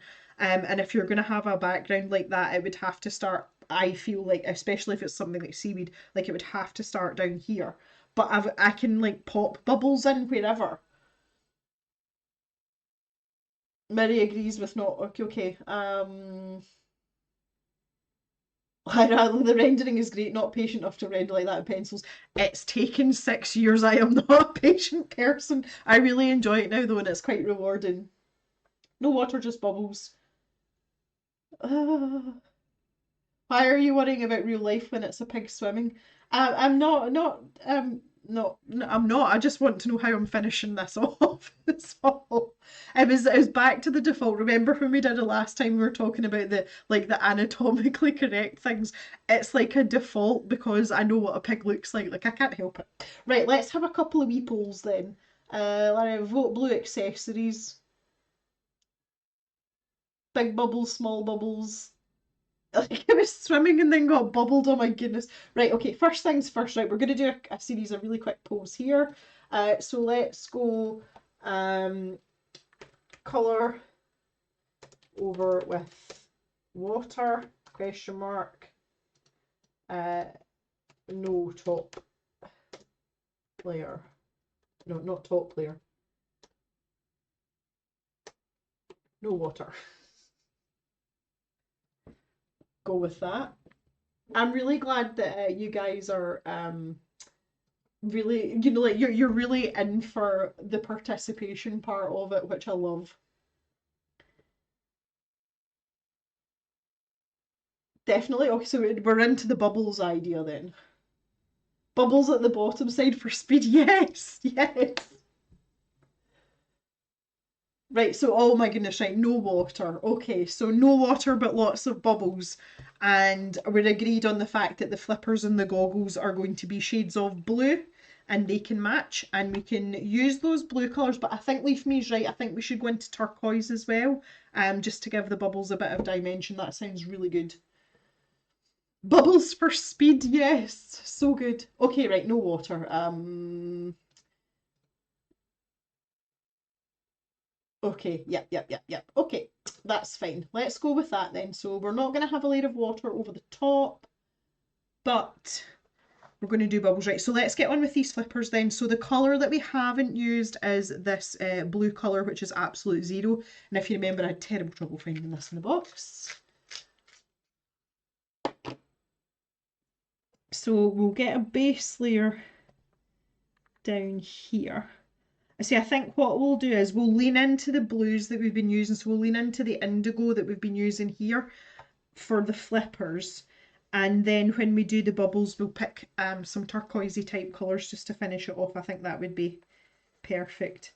Now, I did make these flippers a bit ridiculous, but I'm here for it. I'm here for it. So let's get that base layer down. I've not really paid much attention to flippers in my life. I did buy a set for my brother-in-law for Christmas. I was part of a Secret Santa at Christmas. I didn't really look at them, but you know, maybe I should have. I would probably be better versed by now. But not only that, again, as Jan said, I don't know why I'm worried about realism because I don't see that putting flippers on a pig is going to be particularly easy. So they're going to be kind of made up flippers anyway. But let's get this bottom part done. So I'm trying to think about, again, the light source, which is obviously coming from above, but I'm trying to think about the contours of the set flippers as well, let alone custom made piggy flippers. Good Lord. Well, there's one thing that no one can say that okay, we're not onto like highbrow fine art here, but no one can say that this isn't challenging. This has posed a perfect challenge.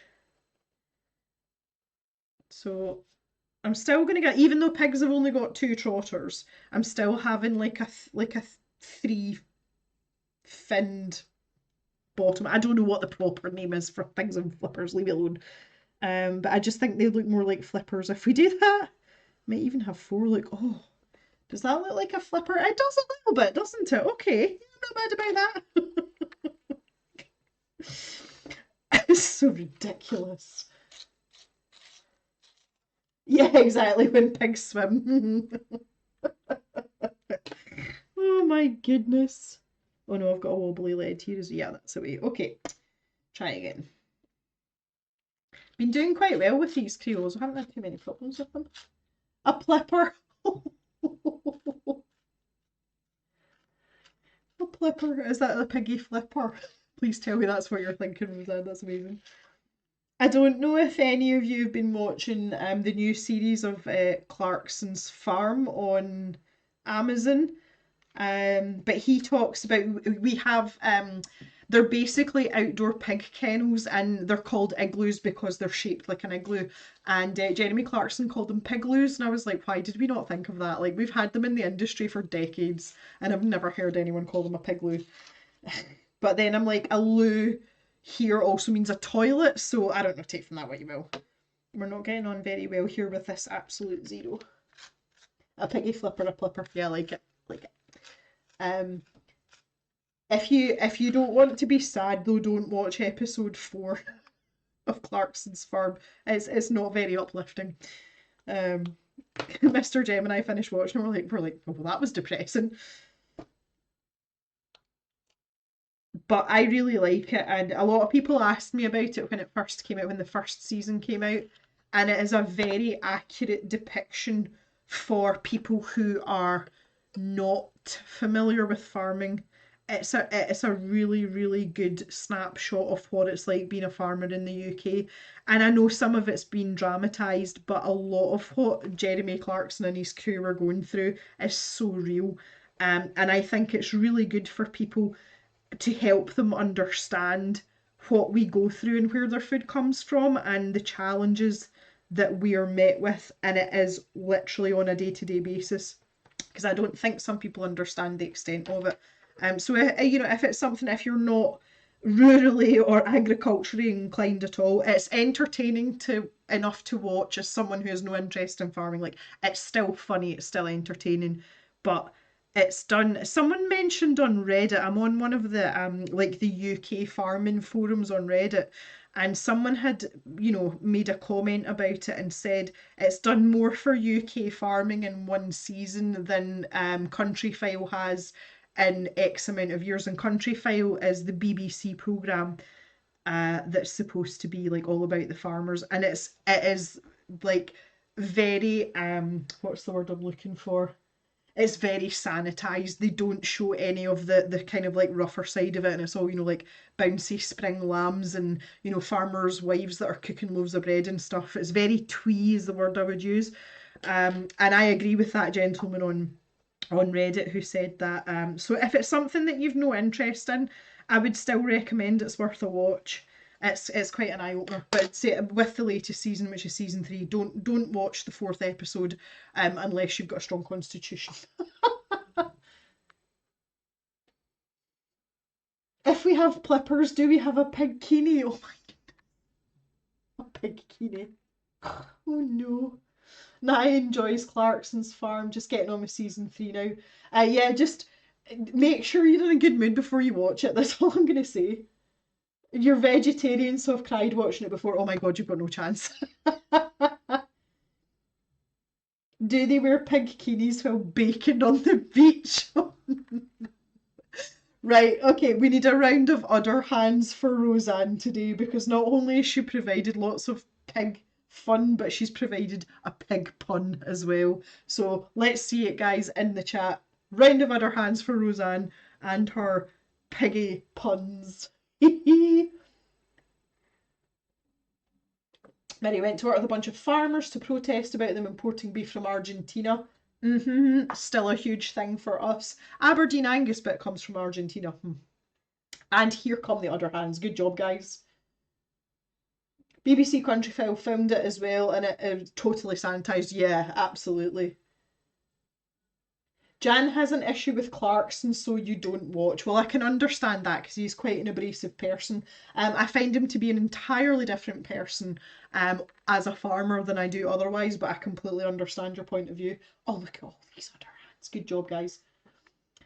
Yeah, you go and get tea sorted, Cal. Thanks for coming in. Nice to see you. You import beef from Argentina. Well, we kind of don't now, and that's a good point. You had to get up at 5 a.m. The one thing I will say, and I am not a Jeremy Clarkson apologist, but I was not, and probably I'm still not his biggest fan, but you see him as a completely different person because when he started Clarkson's farm, he thought it was going to be Top Gear with tractors, and he said that he admitted that himself. And as time went on, he became obviously financially invested because it's his own money that he's put into it. He didn't realise the magnitude and scale of what that was going to entail, but he also became emotionally invested. And the first time he took sheep to the slaughterhouse, you could see that he was visibly and viscerally upset. He was almost crying on camera, and it was very genuine and it was very real. And after that, his attitude changed, and I think being a farmer has actually humbled him and made him less of a sort of blowhard. He's still very abrasive though, I get that, but I've seen a different side of him, and the people that work with him, they're hilarious. They really are. So even if you don't like Jeremy Clarkson, it's still worth a watch. And his girlfriend's an absolute star. Like, she is a game bird. I'm really impressed with it, because I was really skeptical, obviously, as someone who is in the farming community. I was like, oh, is Jeremy Clarkson just coming in to throw money around and make a mockery of UK farming? But he's really not. But it's done in such a way that it's accessible to everyone. If you watch some of the more hardcore farming programs, I mean, I get bored to tears watching them. I'm like, I'm not sitting watching this. But it is very good. I would recommend, even if you don't like Jeremy Clarkson as a person, as I say, which I totally understand.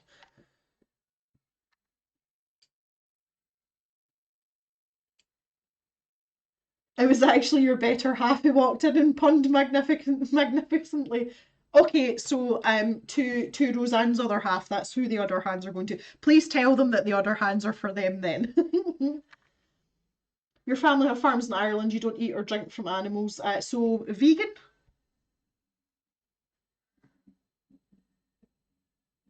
or loose vegan? Absolutely. Well, the thing is, as well, though, you probably could watch it because he's growing food for people that don't eat or drink from animals as well, just like the rest of us. There's a lot of crops, especially in that part of England. And it's quite interesting because you do kind of learn about the crops as well. So I don't know, it depends if you've got a stomach for the other stuff, and but yeah, very educational.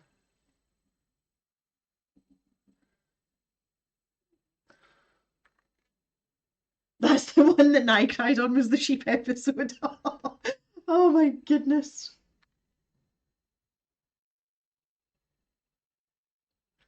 Sounds like it's a bit educating to people who have no clue about where meat comes from. It's not just about meat, Thea, it's about the whole farming process and all the red tape and the fact that we've got a weird climate. It really is, it's very all encompassing, which is why I encourage people to give it a bash. There's some really funny moments in it as well. In the first season, he employed a young guy who lived locally called Caleb. And although Caleb is young, I mean, I think he was 21 in the first series. But 21, if you've grown up on a farm, you've been out helping on the farm since you were probably 13, and having been given responsibility at maybe 14 or 15. So he's actually fairly experienced, and he's the sort of practical voice of reason. Even though he's not academically smart, he's very agriculturally smart even at 21. And he calls Jeremy Clarkson out so many times, and he just calls him an asshole. And it's really funny because no one ever does that to Jeremy Clarkson. um, so yeah, it's an education for everyone, but I'd say I just think it's a really nice way for non-farming people to get a little bit of an insight, but one that isn't heavily edited or sanitized, but it's still kind of fun to watch. Okay, what do we think to the flippers here? I'm not getting the blendy that I want. I don't want to go too hard with this indigo colour. Um, I want to keep that blue. They kind of look pretty though, don't they? Is there such a thing as pretty piggy plippers, or is it just pretty plippers? Roseanne, you are the authority on this. Pretty plippers? It's getting silly. Yeah, I think we're going to have some turbo bubbles round here. Turbo bubbles.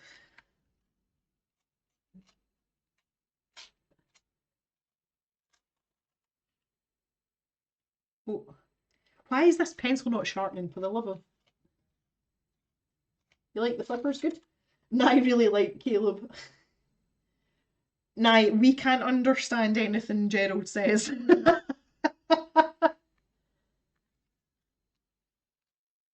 Flippiness. Oh, what do you think? Do they need to be like wider? Is that because I'm kind of thinking like I have to assume the position here, but like they're kind of like pointing back the way, if you know what I mean. So they would be like sort of skinnier and more streamlined. Does that make sense? I can't believe we're getting into the mechanics of flipperiness. Flipperiness. What is going on today? Oh, good grief. Right, okay. Anywho's, for the goggles, I feel like we should just stick with exactly the same colours. So we've got the band that goes around the side here. So that should maybe be darker. And then the frame round the lens is, okay, maybe they just be all the same. Let's see what we can do.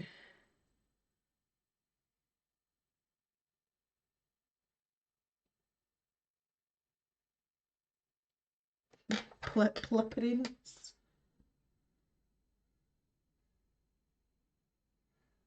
They need to be wider. I don't know if I want to make them wider. I see your point though, guys. So right, let's just throw caution to the wind. Like there. See if I do that. Can you see those lines okay? Do you think that would be thick enough? Not going to touch that until I've had a response from some of you. I'll go back round here at an angle, it's fine.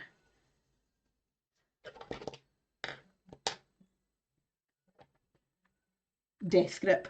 I've let go of my death grip. It's only taken me 6 years.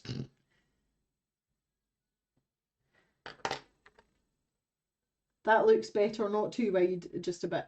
Okay. She's looking swimmingly. You guys. Okay, right, we'll come back to that in a wee second. I'm gonna just turn this round here. Although these pencils are quite hard, I still don't want to risk any muddying up with like smudginess. She's looking pretty good though. She. So let's try and get in. I want these to be like sort of slightly comedic. So we'll just have a wee bit round there. This is making me happy already. What is wrong with me? That has really tickled me. Oh, lordy. So again, we want to just make sure we can see like the curvature, so there's definitely a lens there, but we don't want to make it too obvious. See, this is where having like an ultra blendable set of coloured pencils would be really helpful, but I am prepared to deal with this. Like I can't blend that out at all. It's just... But we've got enough there, like even that just slight suggestion, that is literally all we need, and you can clearly see that was little Piggy is wearing the goggles. Just a bit more, that, do you know, those few pencil strokes there, they have just made this image for me, like they really have. That's just done it for me. That's funny.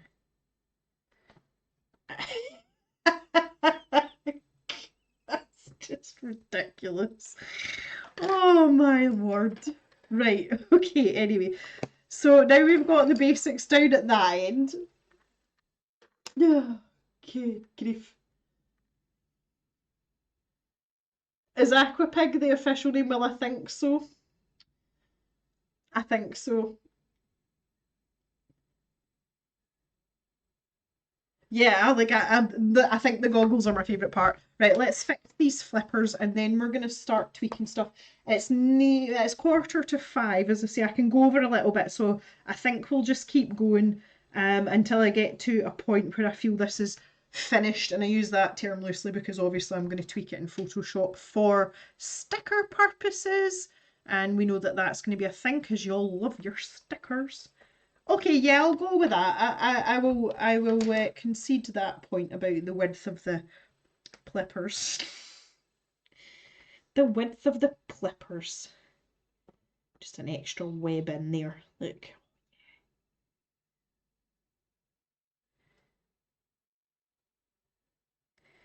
Here we go.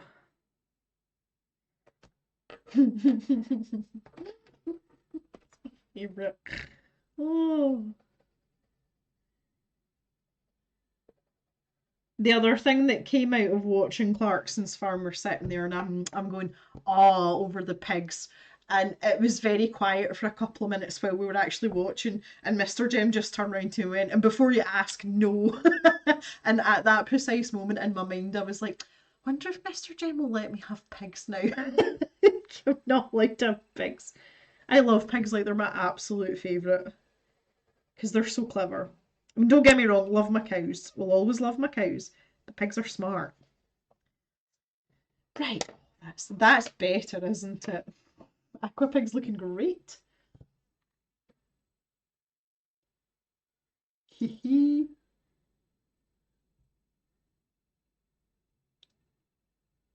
Leaf me saying for Death Grip, the foam pencil grips. Do you know I tried them way back at the start? You know when I began this sort of art journey, and I actually found that it made it worse. And I don't know whether it's because like subconsciously I was trying to grip instead of just letting my hand do what I don't know. I don't have a scientific answer for that, but I tried like the triangular ones and I tried like the really foamy ones and none of them worked for me. Like they really didn't. I just taught myself to be aware, because what happens with my hand specifically, I've talked about this before, but just very little feeling, but I feel it in my knuckles, so at my wrist, this tendon that runs up here and in my elbow, and I was able to gauge when I was in a death grip and I didn't realise it, and I just kept checking myself. It still happens with me, but it's only if I'm like really hyper focused, like really engrossed in a piece. But generally I'm quite good at telling myself to loosen. I nearly said get a grip there, but to get an ungrip. That's funny. Ah yes, Aqua Pig. Big Pig fan.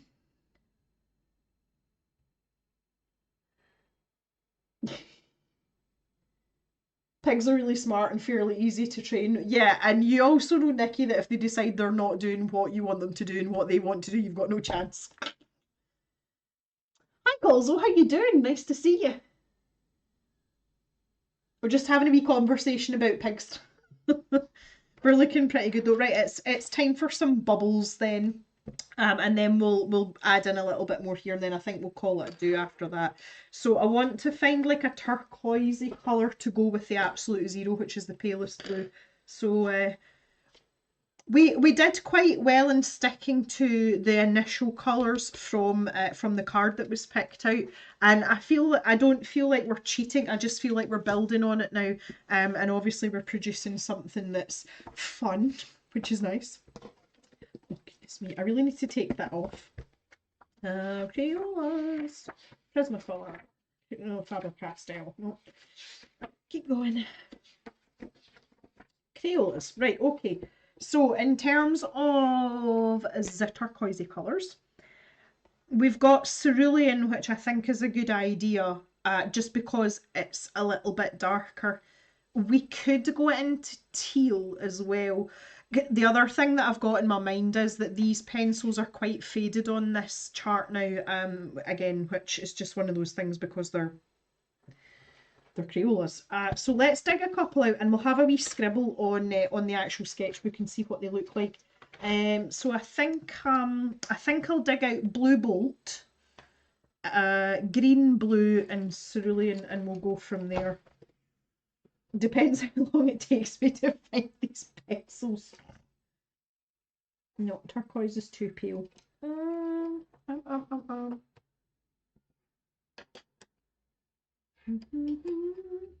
There's cerulean.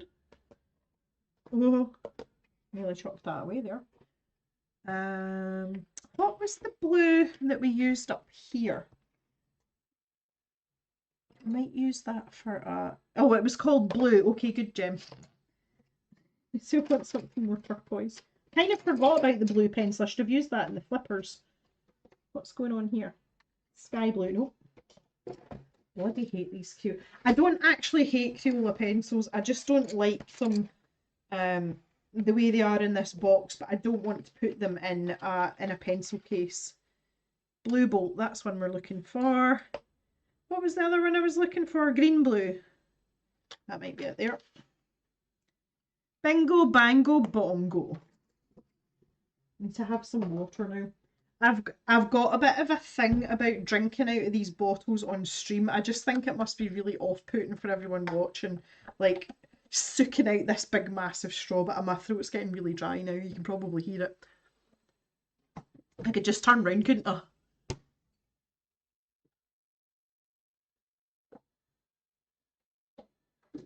Right, that's better.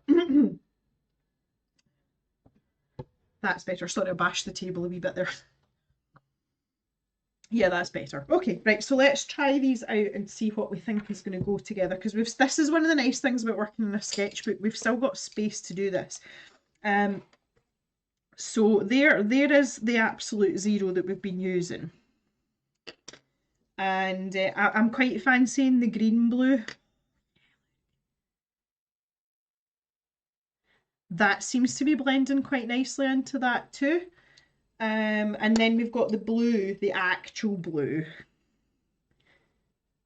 That would give us a wee bit of contrast. But if I just mix that back in with the absolute zero, let's see if we can blend that out. Oh, pressed a bit too hard there, sorry. That was my hand doing what it wanted to do there. Yeah, I think we could make something bubbly out of that.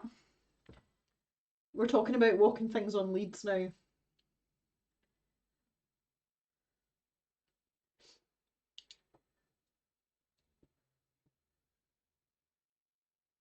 Yeah, you like the green blue pencil? Okay. I used to, well, my rabbit was house trained.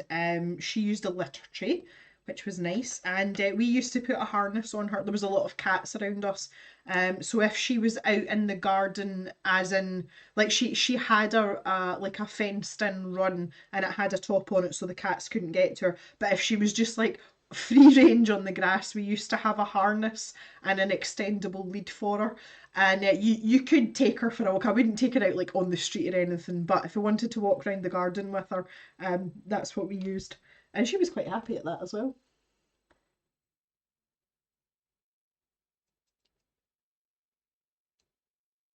Aqua pig off to meet up with Mermoo. Yes.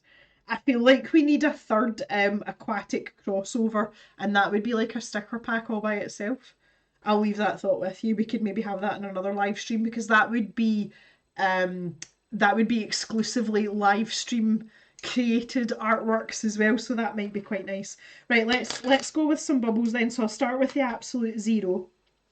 I feel like there would be lots of little bubbles. You know, when I talk about the turbo bubbles from this flipper situation to suggest that we are flippering furious or plippering furiously. Oh dear. This is it started. Excuse me.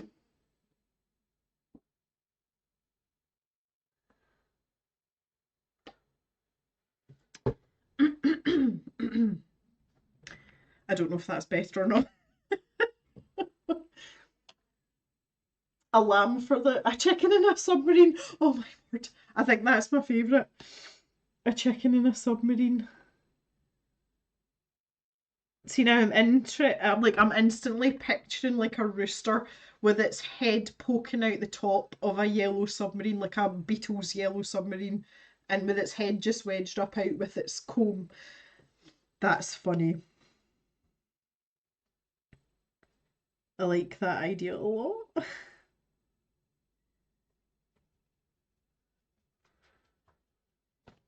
That's really tickled me. There we go, that's better. Turbo bubbles. They'd be like little streams of.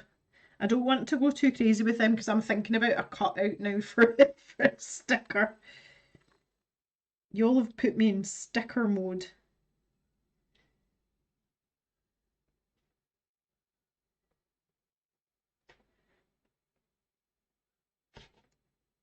Concentrating now, can't talk and do this at the same time. I'm a fairly good multitasker, but when it comes to like the finer details like this, I'm sort of like, oh, no, I must get it right. Now, really, what I should be thinking is, don't worry about it, you can fix it in Photoshop. Alright, back to the absolute zero now. Again, if I was feeling really nitpicky, I could sit on Photoshop and put in a tiny little highlight in like every single bubble. If I was any sort of consummate professional, that's what I would do. We're not doing that. Yeah, I feel like I want some like a little bit of background. Yeah. Just adding this in just now. I just want to see the placement of some of these bubbles and see where I need to add in more.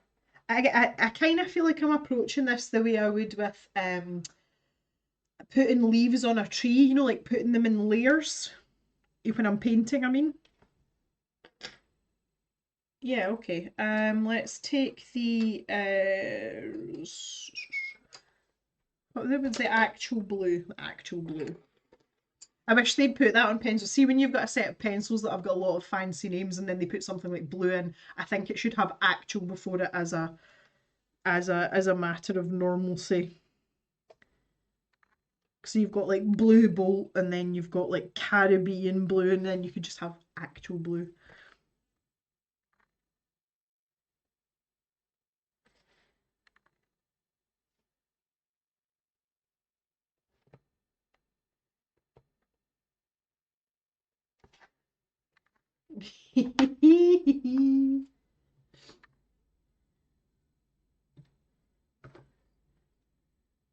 See sheep. Oh goodness me. Away from keyboard but listening. Okay, Colzo.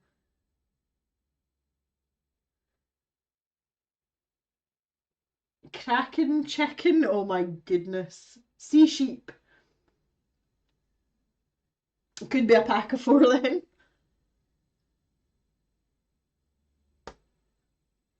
Cra chicken. It is a glitchy day. It's always a glitchy day in the well, I say always, like in the last 2 streams it's been not so great.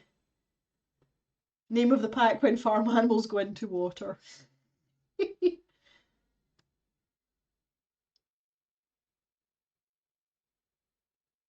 Clock marine. Oh no. Clockinell. Well, seeing we're nearing the end of the stream, things are getting silly. Okay, a clock marine might be in there. I'm kind of up for that one, honestly. I would like to put a few little bubbles at this end as well, and then we can get to finishing off here. Oh, you guys, you guys. So the bubbles naturally come from the snout. They're coming from the nostrils. They're not coming from the mouth. But we want them to kind of like go back the way. Just keeps that, you know, that movement idea. We'll maybe put 1 or 2 down here as well, but I don't want to go overkill. Again, when you're doing something that's as obscure as this, you need to like find a balance between the silliness and the reality, and also just like the aesthetic point, because those 3 things don't all necessarily harmonise. But that's kind of the point, and I think that's, you know, where the skill lies. It's finding that balance and making it work and making it look right. Or at least maybe not making it right, but making it not wrong. Which I would say is probably where our skill set lies here at the cave. Doesn't need to be perfect, it just needs to look not wrong. That could be our new tagline. It's not right, but it's not wrong. These bubbles. Is that too many? Am I pushing that too far there? Nah.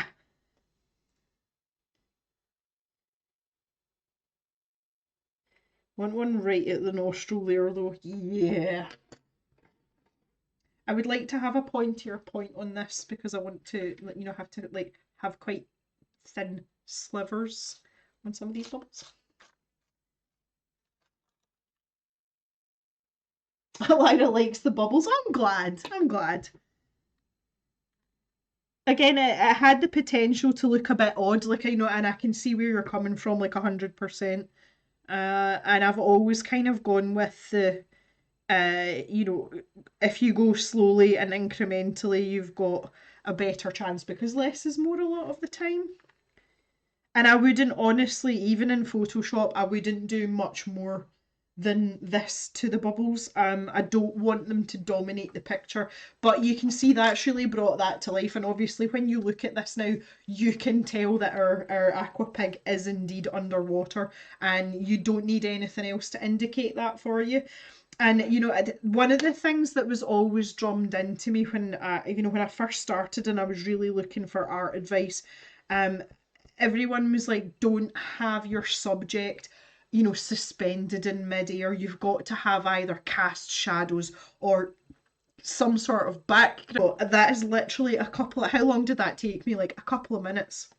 A couple of flicks of the wrist that are well placed will instantly add context to something, and it's just practice and experience that lets you know when is a good time to stop. I am really happy with that. I'm going to put a couple down here, but like just one or two.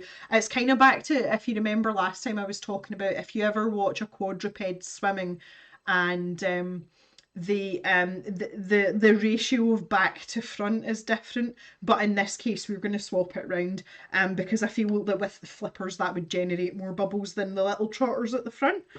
That's my theory and I'm sticking to it. So let's just pop in a few round here. But see, we're not going to go, not like this or this, just one or two. Again, it's more or less to depict movement rather than anything else. Back to the green blue. I'm not going to lie though, there is a tiny wee part of me that's thinking, I wonder how this would have turned out if I'd used a set of Polychromos pencils or another artist grade pencils. And it really doesn't matter too much in terms of the integrity of the drawing. It's in a sketchbook and I will scan this in fairly quickly after it's finished. So obviously when you've got the digital version, you don't need to worry about light fastness.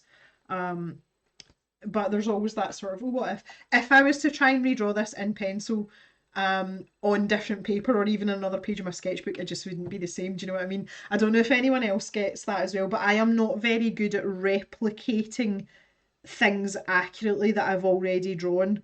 And I think part of it is because it's one area of my life where I just like to fly by the seat of my pants and it's not really planned or structured. It's just, well, let's see where this will take us. And obviously this kind of embodies that because you guys have been in charge of most of it. So I kind of don't want to ruin that. I grab my absolute zero again and just tidy up a little bit more. The physics of pig swimming. The pig physics. I don't know, Roseanne. I think this is getting a bit complicated.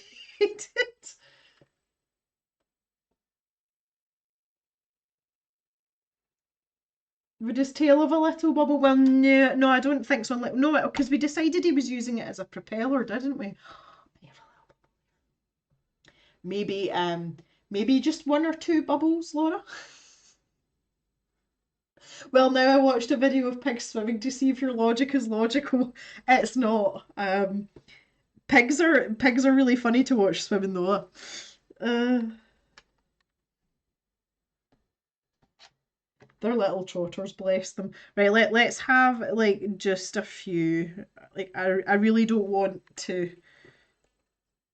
I don't want to ruin things now. We've come so far. Let's have a wee quick tickle there. Look, just a couple of bubbles. How's that? Oh, flinging pencils about again.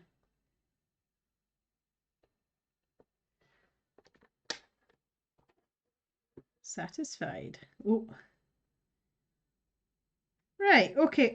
Just to finish up then, I just want to go back to this skin tone and just build up the colour because I feel like it's not saturated enough. So I'm going back, I'm going back to the Harvest Gold, which was our lightest colour, and just with a very light hand, I'm going to cover everything. So even these lighter areas that I was leaving as highlights, they're too pale, they're too washed out, and if I scan that in, the scanner's not going to pick up that delicate colour. Again, if I feel it's slightly off, I can always tweak it in Photoshop, which just because of what I've said, like I try and avoid at all costs. I would rather have it as finished as possible in the traditional form than augment it digitally, because I feel like I can do a better job of augmenting it with pencil than I can with a mouse pointer or an Apple pencil or whatever. Okay, so you can see the difference between there and there. This is what I need especially for scanning purposes, since you all want the sticker. But what that means is we've then got to make our darker parts darker. So the darkest darks need to be darker. The problem that I'm going to run into here is how well we can layer up with the Crayola, because we're kind of getting to the limit here, but I should be able to sneak in as long as I don't press too hard. The paper in this sketchbook's fairly good. It's held up really well. I wasn't expecting to get as many layers in as I can. I'm just trying to keep that curvature on that thigh joint there. And we've got this cocoa pencil. I really can't see up here, I'm not able to put much more down. That's not really doing anything. It's starting to leave marks, so we need to leave that alone. That's fine. You could probably take a blending stump or a blending marker, you know, like a colourless blender to that, and maybe smooth that out. But again, I don't really want that because it kind of defeats the purpose of having a pencil drawing, if you ask me. Maybe just try and blend this out. That is a little bit rough, even by my standards. We'll try and smooth that out a little bit. Oh. Yeah. Okay, so you can see the difference between here and here. Big difference. So this is what we're going for. It doesn't take long though, because obviously we've done most of the donkey work already, and we're really at the tweaking things stage. So let's just go for it, especially at the likes of that wee leg there. That's not taking much effort, is it? Oh, that's funny. That mirror on the tail. Just add in a little bit. And when he was born in the year of the pig and liked swimming. That's funny.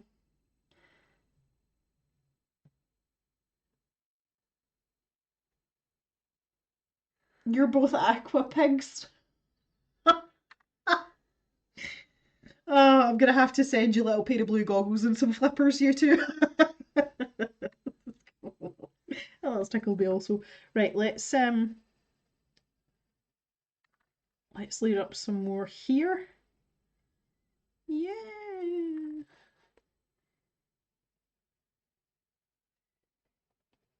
This Harvest Gold's a really nice colour as well. I like it a lot. It's kind of in that ochre range, isn't it? There we go.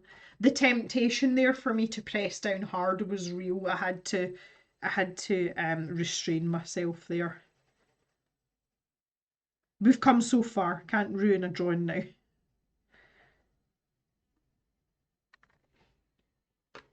I'm just much happier with the saturation, and that to me now looks like, you know, if I was to put a finger down there, it looks like two different mediums as far as I'm concerned.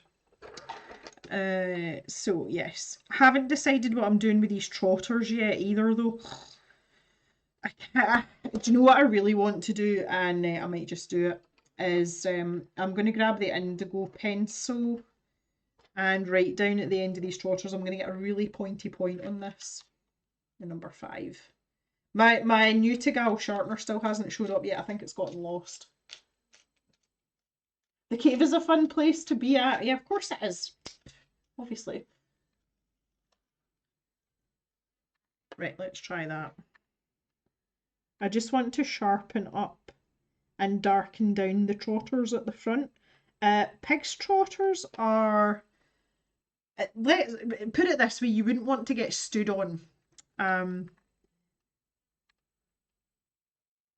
wouldn't say they're like weapons of mass destruction or anything, but they're pretty hard and they're pretty sore. Yeah, see, I like that. Jock's snoring. It's only gentle just now. He hasn't gone full bore yet. I think we'll be finished by the time he gets there. It takes him a while to work up to a full-on snore.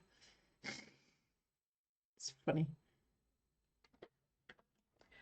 Yeah, so I've not even put I've not even put a dividing line in there for the trotters, which there is on actual pigs.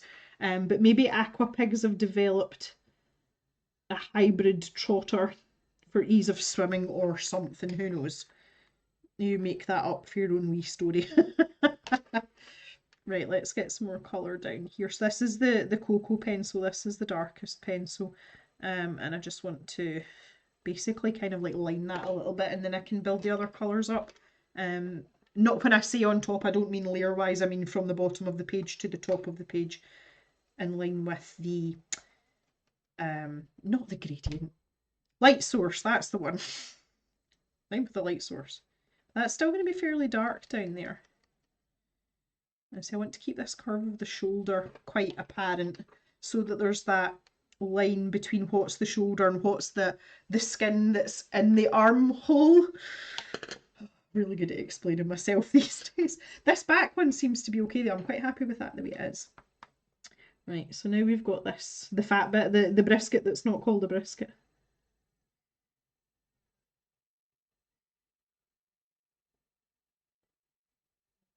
Do you know what's interesting? Pip hasn't come in here at all today. At all. I think she's incredibly over the fact that I'm live streaming.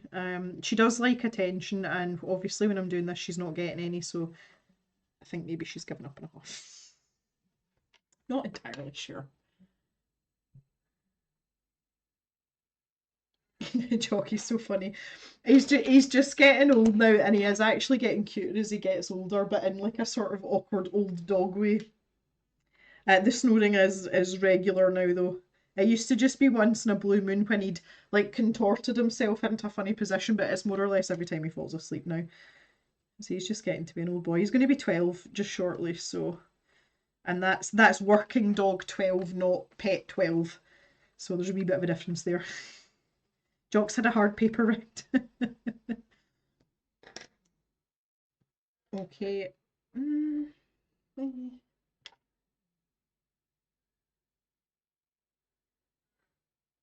Yeah, Anne-Marie, you must have missed that bit of the stream. This is my normal Leuchtturm that I've been using. It's the biggest of the square format ones, and it's just their normal 1917. They do come in a range of attractive shades. You don't have to have a yellow one. I wouldn't have another yellow one because you can see it's really grotty and that's not coming off now.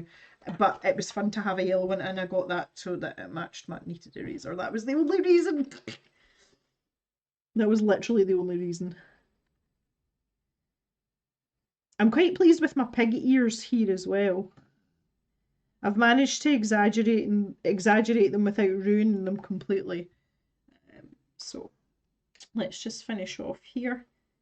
So this, for the most part, is just a layer of the Harvest Gold, and then exaggerating the darker areas that we've already laid down. You know, it's just sort of pushing them out a little bit further. So I've taken the light brown now, and I just want to put a little bit under the goggles here. Acknowledge that the goggles are sitting on the face. There we go, like this. That's fun. And then the wrinkles that don't actually exist on actual pigs, but we put them in because it's fun. Because why not? Isn't that my One of my favourite phrases, because why not?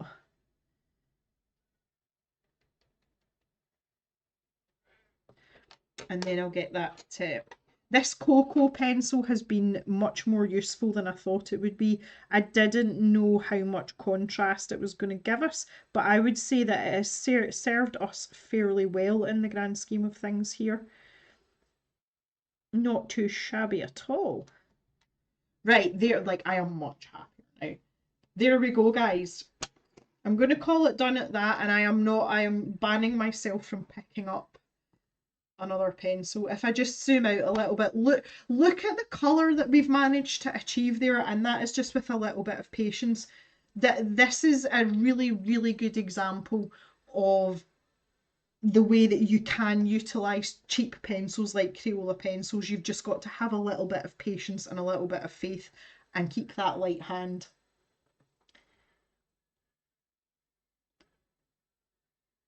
Do we like Aqua Pig then?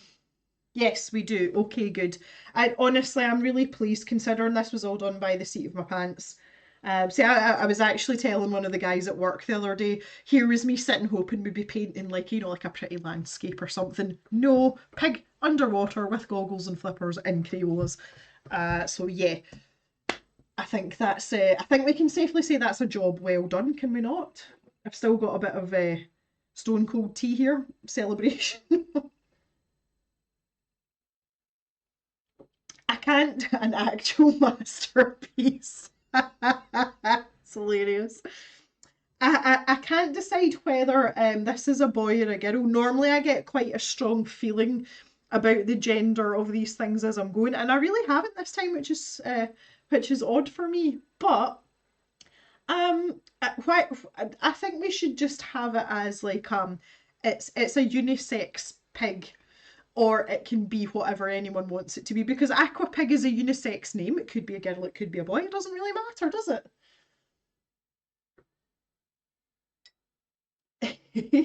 Aqua Piggy turned out so good. Yeah, okay. Oh, udders for me. I'm getting udders. Yay! We talked about placement of teats, yeah, but the boys have got teats too. It's just like men have nipples. Oh, yeah, you all the other hands. Thanks, guys. Yeah, I think we should just leave the Aqua Pig genderless, and anyone that wants to pick a gender can do so for themselves. Yeah, so there we go. Fun, fun, fun, fun, fun. So that is us for our little stream today for our work in progress Wednesday. I hope you all have got something done on your work in progresses as well. And I don't know when the next a non-binary pick. Yes, non-binary. That's perfectly put. Well done, and thank you, Laura. Non-binary Aqua Pig. I don't know when the next stream is going to be, but I think we're kind of agreed. It's going to be the chicken submarine crossover. Yeah. Yeah. So I will keep you posted on that. My main focus now is the Inktense video. That's going to be the next thing coming up. I did mention in a community post a bit earlier on in the week that at the weekend or closer to the weekend, the Julia K watercolours for May will be up in the stash shop, along with some of the stuff from the subscription boxes that I've just unboxed. I've got a few other wee bits and pieces, like just little things that I'll chuck up as well, so that will be at some point near the weekend. So that's kind of like the order of things, is stuff in the stash shop, then the Inktense video in the Ink House by Rory Dobner, and we can maybe look at the next live stream after that. That might be a possibility.